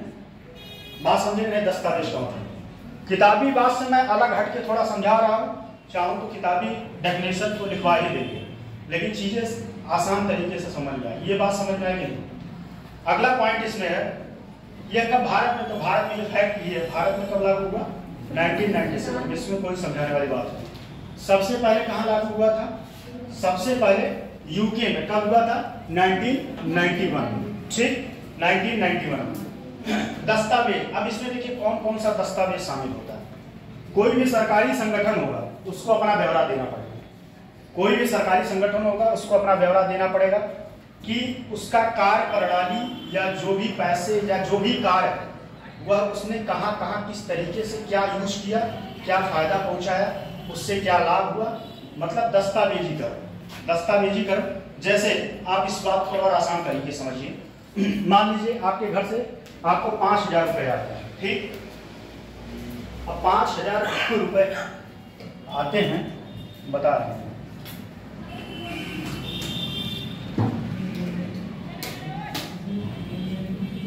₹5000 आपके घर से आया, ठीक। अब उस 5000 रुपये का आप पूरा ब्यौरा बनाए हुए। इन फ्यूचर मान लीजिए कभी आपके पिताजी पूछ लिए कि भैया तुम्हें 5000 रुपये दिए थे, तुम कैसे कैसे कहाँ खर्च किए, तो उसका ब्यौरा आपके पास था कि मैंने इतना रुपए सब्जी पे खर्च किया, इतना रुपए कपड़े पे, इतना रुपए किताब पे, इतना रुपए मूवी देखने में, जो भी, ठीक है। तो इससे क्या होगा कि आपके पिताजी को आपके ऊपर भरोसा होगा। अब ये बात को मैं लिंक कर रहा हूँ, जब आप कोई भी सरकारी संस्थाएं जब अपने दस्तावेज को प्रस्तुत करती हैं तो लोगों का उस पर भरोसा बढ़ता है कि ये अपने बात को दिखा रहा है कि कौन से कितना पैसा कहाँ कहाँ खर्च किया गया, इससे लोगों का भरोसा उस पर होता है। तो दस्तावेज के दस्तावेजीकरण करने का मतलब बस यही हुआ। अब इससे लाभ देखिए क्या है। पहली बात तो जागरूकता, स्वाभाविक सी बात है, जागरूकता होना चाहिए। सिटीजनशिप क्या है? आपने बताया लाभ बताते हैं संगठन, तो लाभ क्यों बताएंगे? सिटीजन चार्टर देते हैं उसमें तो अपनी वो खाली वो बताएंगे कि हम तुम्हें क्या लाभ देंगे, सिटीजन अपने कर्तव्य बताएंगे ना, कर्तव्य बताएंगे, हम लाभ बताएंगे हैं? लेखा लोखा थोड़ा बताएंगे कि हमने कितना कहाँ खर्च किया जाता है। लेखा लोखा नहीं हम कह रहे हैं, हम ये कह रहे हैं कि वो ये इनके पास एक ब्यौरा रहेगा, ठीक है, सब वो क्या सेवाएं देना चाहते हैं सर, वो उसके बारे में बताएंगे, ठीक है। सर्टिफिकेट नहीं बताएंगे ना सर, वो तो फिर आईटी के अंदर आता है, वो तो आईटी के अंदर सिटीजन चार्ज में वो अपने कर्तव्य बताएंगे कि हम तुम्हें सुविधाएं देंगे। अगर कोई मान लो संस्था है हम वही बात हम भी बताएंगे, शायद आप उस बात को लिंक नहीं कर पाए। हम शायद आप उस बात को लिंक नहीं कर पाए। अब हम किताबी डेफिनेशन बताए होते तो आपको समझ में आ जाता। वही बात हम बताएंगे, कितने लोग इससे सहमत हैं बताइए। अब आप लोग सहमत नहीं है तो बताइए, हम किताबी बात भी बता सकते हैं डेफिनेशन। नहीं सर, सहमत है वो सही है, पर सिटीजन चार्टर में वो अपने कर्तव्य बताएंगे। तो कर्तव्य को देखिए, ये बात नहीं बताएंगे कि मैंने कितना पैसा कहाँ खर्च किया। एक मिनट बात सुनिए। जैसे मान लीजिए, ठीक है, आपको पैसा आता है, ठीक, मान लीजिए कोई भी आपको आपके ऊपर कोई योजना है, जैसे उस योजना के आप मालिक, ठीक है, तो आप अपने कर्तव्य को क्या करेंगे बताइए। हम बताएं तुम्हें ये सुविधाएं देंगे, अपना मामले चार्टर तैयार करके उन्हें दे देंगे कि हम ये सुविधाएं तुम्हें देंगे। वही बात मैं भी बताया, बस थोड़ा सा मैं उसको बहुत ज्यादा विस्तार में बता दिया, बस इतने गलती किया। हम नहीं बात कर रहे थे जब विस्तार से नहीं है ना। चलिए ठीक है, अगर कंफ्यूजन हो किसी को और बताएं, कंफ्यूजन है किसी को? सिटीजन चार्ज जो होता है प्रत्येक विभाग के द्वारा तैयार किया गया दस्तावेज होता है, उसमें ये लिखा रहता है कि हम अपने विभाग के द्वारा ग्रामीण जनता को या शहरी जनता को कौन कौन सी सुविधा देंगे, अब वो सुविधा कितनी समय सीमा के अंदर देंगे। इसी बोलते सिटीजन चार्टर, यानी नागरिकों को प्रदान की जाने वाली सेवाओं का मानक होता है, इसी बोलेंगे सिटीजन चार्टर। ये ठीक है, मैं बात दोनों लोगों से सहमत हूँ। जो मैं बात बताया उससे कुछ अलग हट के मैं बताया हूँ, वही बात तो आप सब हम कहें क्या है। देखिए सिंपल सी बात है, किताबी बात सब कुछ बता सकता है। मेरा कहने का बस इतना उद्देश्य था कि चीजें आपको समझ में आसान भाषा में। मैं चाहता तो कठिन करके समझा सकता, ठीक है। मॉनेटरी पॉलिसी को ऐसे समझा दिया जाए किसी को पल्ले नहीं पड़ेगा। सही पढ़ा, मुझे थोड़ा कंफ्यूजन हुआ नहीं सही है, आपको कन्फ्यूजन है, बहुत अच्छी बात है। आपको कन्फ्यूजन देखिए क्लास में ये बात मैं शुरू से बोलता हूँ कि अगर आपका डाउट क्लियर नहीं हुआ तो मेरा पार्ट है, आपका पार्ट नहीं, ठीक है। किसी को कोई डाउट है बताइए, अगर आपको समझ में नहीं आता तो मेरा ही पार्ट होगा, मैं आपकी कमी को नहीं मानूंगा कभी। फिर देखिए लाभ में क्या, लाभ में जैसे इससे क्या है, लाभ में पहला पॉइंट है जागरूकता। अब लोगों के अंदर जागरूकता होनी चाहिए कि हमारा अधिकार क्या है, पता चले सिटीजनशिप आ गया, चार्टर आ गया, आपको यही नहीं पता कि आपका अधिकार क्या है। जैसे मौलिक अधिकार है, ठीक है, मौलिक अधिकार में क्या क्या कानून, बहुत सारे अधिकार दिए गए, आपको यही बात नहीं पता कि आपका अधिकार क्या है। शिक्षा पाने का अधिकार है आपको फ्री में, ठीक है, आपको स्वच्छ वातावरण पाने का अधिकार है। जब आप अपने अधिकार को ही नहीं जान पाएंगे तो उसके खिलाफ आप एक्शन कैसे लेंगे, ठीक है, बात समझ रहे हैं। तो पहली बात तो इसके प्रति आपको जागरूकता होना चाहिए। जागरूकता मतलब आप जागरूक हो, बात समझ रहे हैं कि ऊपर ऊपर से उड़ रहा है, अगर हाँ में हाँ नहीं मिला रहा है तो इसका मतलब ऊपर ऊपर से उड़ रहा है। नहीं, मुझे ये बात, आपका बात मुझे हमारे तक नहीं पहुंच पा रहा है, हमें लग रहा है कि हम समझा नहीं पा रहे हैं, बताइए। क्योंकि क्लास का माहौल इतना समझ में आ जाता है कि टीचर हम बड़ा ऐसा नहीं है कि मैं ऐसे खड़ा हो गया, इतना समझ में आ जाता है कि इसका मतलब आपके तक बात पहुंच नहीं रहा है। बात समझ में आएगी नहीं। अगला है सेवाओं में सुधार। तो सेवाओं में सुधार स्वाभाविक सी बात है, जो भी सेवाएं आपको मिल रही उस पर दिन प्रतिदिन सुधार होना चाहिए, दिन प्रतिदिन। मान लीजिए आपको ठीक है वैक्सीन अभी लग रहा है, अभी क्या लगा कोरोना काल में, अब यही बात है मैं थोड़ा सा आसान भाषा में समझाता हूँ। कोरोना काल में पहले आपको एक वैक्सीन लगा, उसके बाद फिर क्या होगा, एंटी डोज लगा, एंटी डोज लगाना, तो उससे क्या हुआ, मतलब सेम कहानी यही है कि सेवाएं जो भी मिले दिन ब दिन उसमें सुधार होता रहे, जिससे आपका स्तर, जीवन स्तर और ऊपर बढ़े। बात समझे कि नहीं? इतना गला मेरा बैठ जाता है बोलते बोलते, मुझे लगता है कि आप हर व्यक्ति को समझ में आना चाहिए।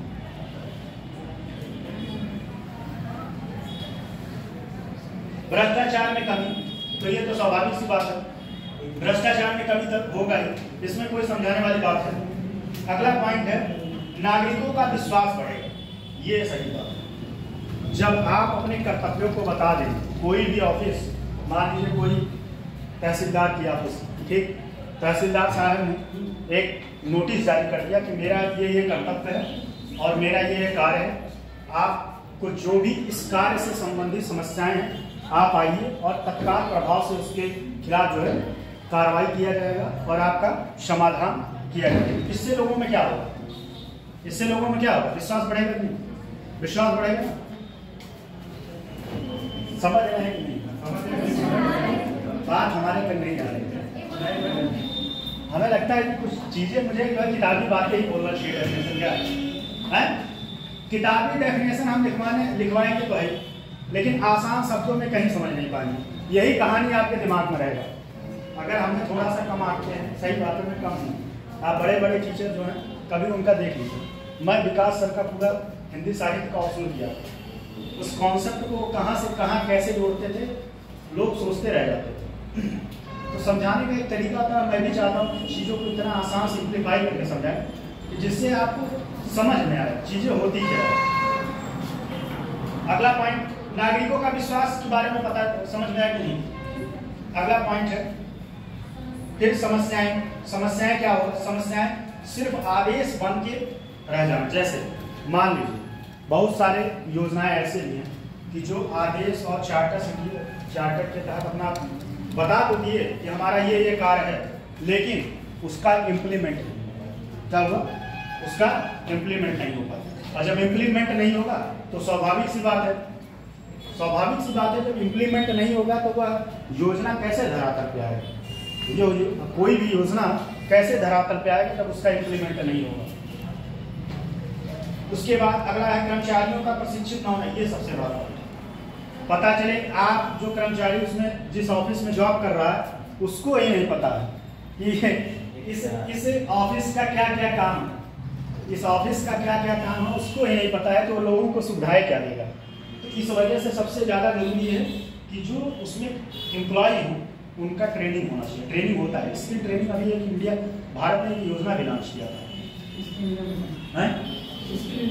स्किल इंडिया मिशन और भी एक कर्मचारियों के लिए शुरू किया गया। तो उसके तहत क्या होता है कि लोगों को जो है प्रशिक्षित किया जाता है, ठीक है, अपडेट किया जाता है कि आपका ऑफिस में क्या क्या। अब इसका एक एग्जाम्पल समझाएं, जैसे चुनाव में ड्यूटी लगता है तो क्या करता है, जो जाता है वोटिंग करवाता है उसको ट्रेनिंग दी जाती है, जाता हर साल चुनाव कराने, लेकिन हर साल ट्रेनिंग दी जाती है। क्यों दी जाती है? क्योंकि उसको पता रहे कि भाई बैलेट पेपर या ईवीएम में कैसे उसको करवाना है। ये बात समझे कि नहीं? अगला पॉइंट है सिटीजन चार्टर के बारे में लोगों को जानकारियों में अभाव। तो ये पॉइंट तो पहले डिस्कस कर ही चुके हैं कि जब लोगों के बारे में बहुत सारे लोग ऐसे हैं जिनको पता ही नहीं होगा, आप लोग में किसी को नहीं पता होगा सिटीजन चार्टर क्या होता है। बहुत सारे लोग कभी गूगल से निकाल कर पढ़ लीजिएगा क्या क्या आपके अधिकार, ठीक है, इसको आप हर व्यक्ति को पता होना चाहिए क्या क्या आपके अधिकार।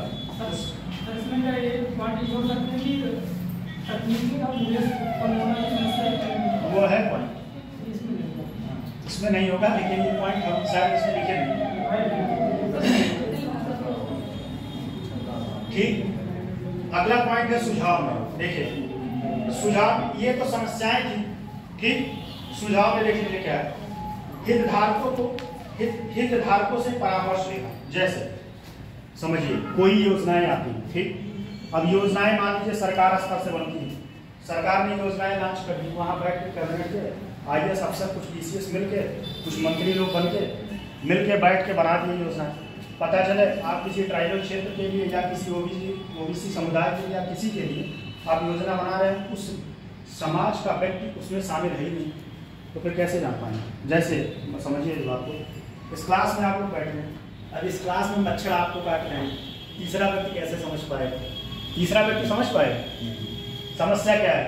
तो इसमें आप लोगों को शामिल करना चाहिए। मान लीजिए इस क्लास के बारे में कुछ अच्छा व्यवस्था करना है, तो आपको शामिल किया जाएगा, तो आप बताएंगे सर यहाँ मच्छर बहुत ज़्यादा लगता है, यह समाधान होना चाहिए। तो जिसके लिए योजनाएं बनती हैं उस तबके के, उस समाज के व्यक्ति को उसमें शामिल करना चाहिए, तब वो जाके वहाँ पे अपनी बातें रख पाएगा, वह अपनी बातें रख पाएगा, ठीक। अगला पॉइंट है प्रचार प्रसार। तो इसके बारे में बताना है, जो योजनाएं, जैसे इसको एक और चीज से लिंक कर सकते हैं। जैसे हमेशा से मैं जिक्र करता हूँ कॉन्ट्रैक्ट फार्मिंग, सरकार की योजना बहुत अच्छी है, अगर इसी का प्रचार प्रसार किए होते, अपने सांसदों से बताते कि जाइए लोगों को बताइए, तो शायद ये योजना कैंसिल ना होगा ना, सरकार को वापस ना लेना पड़ता। सेम वही बात है कि इसका प्रचार प्रसार करना, लोगों तक पहुँचाना बातें, योजनाओं का। जैसे अभी हाल ही में जो है ग्राम सभा स्तर जो वीडियो होते हैं, जैसे वीडियो जाके योजनाओं को बताते हैं ग्राम सभा में कि कौन कौन सी योजनाएं आपके लिए चल रही हैं, सरकार कौन कौन सी योजनाएं, तो उससे जागरूकता आता है लोगों के अंदर। बात समझ आए? फिर उसके बाद टीम संस्कृतियों का प्रोत्साहित करना। जैसे ये बहुत इंपॉर्टेंट पॉइंट है, टीम संस्कृति मतलब कोई भी व्यक्ति किसी कार्य को कर रहा, टीम वर्क होना चाहिए। जैसे मान लीजिए आप सारे लोग मिलकर कोई कार्य कर रहे हैं, अगर कार्य कर रहे हैं तो उसको प्रोत्साहन देना चाहिए, प्रोत्साहन देंगे तब वो जाके आगे भी कार्य अच्छे मन से करेगा। पता चले वो बड़ी ईमानदारी से अपना कर्तव्य निर्वहन कर रहा है और आप उसको प्रोत्साहन नहीं दे रहे हैं, आप उसको जो है शाबाशी नहीं दे रहे हैं। आप एग्जाम्पल समझिए, जैसे आप आंसर लिखिए लाए और हम कह दिए बहुत बेकार आंसर है, आपको कुछ नहीं, उसमें कोई भी आपको प्रोत्साहन ना दे, आप अच्छा लिखिए, ये लिखिए, तो फिर आपके अंदर क्या आएगा, भावना आएगा धीरे धीरे, या सर तो कोई बड़ी बात नहीं। कहने का मतलब बस इतना है, समझ रहे हैं कि नहीं? अगला है द्वितीय प्रशासनिक आयोग का सुझाव। ये इसको टू द पॉइंट जैसे है, कहानी की तरह कुछ ऊपर तो नहीं उड़ गया। द्वितीय प्रशासनिक आयोग का सुझाव, द्वितीय प्रशासनिक आयोग का सुझाव क्या है? डाटा बेस तैयार करना। जैसे जो शिकायतें आती हैं आपके पास, तो शिकायत का डाटा तैयार करना। डाटा तैयार करेंगे तब आपको पता चलेगा कि किस समस्या से रिलेटेड कितनी समस्याएं आई, कितने जो है उसके प्रति लेटर आए हैं या फिर शिकायत आई है। जो भी योजनाएं आप चल रही हैं उस योजनाओं से रिलेटेड कितनी जो है आपके पास क्या आई, क्या है बताइए। अरे बोलो भाई कम से कम, शिकायतें आई। जब शिकायत आएगा तो सरकार क्या करेगा, फिर इस पे सुधार करेगा। सुधार करेगा, क्या कमियां हैं लोग बताएंगे ना, कमी तो बताते हैं। जो शिकायत करते हैं क्या बताते हैं, जैसे मान लीजिए मैं ही क्लास पढ़ा रहा हूँ, जैसे आप बताएं, तो वो कमी जब मेरे अंदर समझ में आएगा तो मैं उसको सुधार करूंगा, ठीक है, तो इम्प्लीमेंट होता है। समझ में आई कि नहीं बात? द्वितीय प्रशासनिक आयोग। तीसरा पॉइंट है विकेंद्रीकरण। ये बहुत अच्छा है, मतलब विकेंद्रीकरण का मतलब क्या होता है? पहली बात तो विकेंद्रीकरण भी पता होना चाहिए। विकेंद्रीकरण मुझे जहाँ तक पता है, सबको पता है। विकेंद्रीकरण मतलब जो भी ऑफिस हो ऊपर से लेके नीचे तक सारे लोग उसमें इन्वॉल्व, सारे लोग इन्वॉल्व किसी भी चीज़ के लिए, और जब इन्वॉल्व होंगे तभी वह अच्छे से सुचारू रूप से चल पाएगा। ठीक, एक पॉइंट और इसमें है गतिशील दस्तावेज का। गतिशील दस्तावेज का क्या मतलब? घड़ी देखना शुरू कर, निगाह नहीं गया है, क्लास इतना मगन होकर सुन रहा है, क्लास का दिमाग जो है ना 12 बजे के बाद, 12 बजे के बाद दिमाग कहीं जाता है कि घड़ी देखना। चलिए ठीक, देखिए अगला पॉइंट समझ लीजिए, यह प्रशिक्षित दस्तावेज का गतिशील होना। जैसे दस्तावेज जो है उसमें लचीलापन, फ्लेक्सिबिलिटी मतलब जो भी दस्तावेज हो उसमें लगातार अपडेट होता है। जैसे मान लीजिए मेरा नोट्स है, ठीक, मेरा नोट्स है, हमेशा इसमें अपडेट करना जरूरी है। अगर हम पुरानी बातें आपको बार बार दिखाएंगे तो हो सकता है एग्जाम में क्वेश्चन अटेंड ना करें। बात समझ रहे हैं? बातें समझ में आ रही है? कोई दिक्कत है? अब आप लिखने में सहमत हैं? भाई साहब थोड़ा आप लोग कॉपरेट यार बोलते नहीं तो मुझे लगता है कि मेरी बातें आप तक पहुंच नहीं रही हैं, और फिर अंदर से लगता है कि कहीं कुछ कमी रह गया क्या। गला मेरा आप ही लोगों के चक्कर में बैठा है, सब पता है, ये गला मेरा ऐसे नहीं बैठा। चलिए इसको थोड़ा सा लिखने का प्रयास करिएगा। वैसे कल तो हम समझाएंगे आपको RTI, ठीक है, इसके लिए टाइम बचेगा तो लिखवाएंगे, अदरवाइज नोट तो कभी दिला देंगे, ठीक।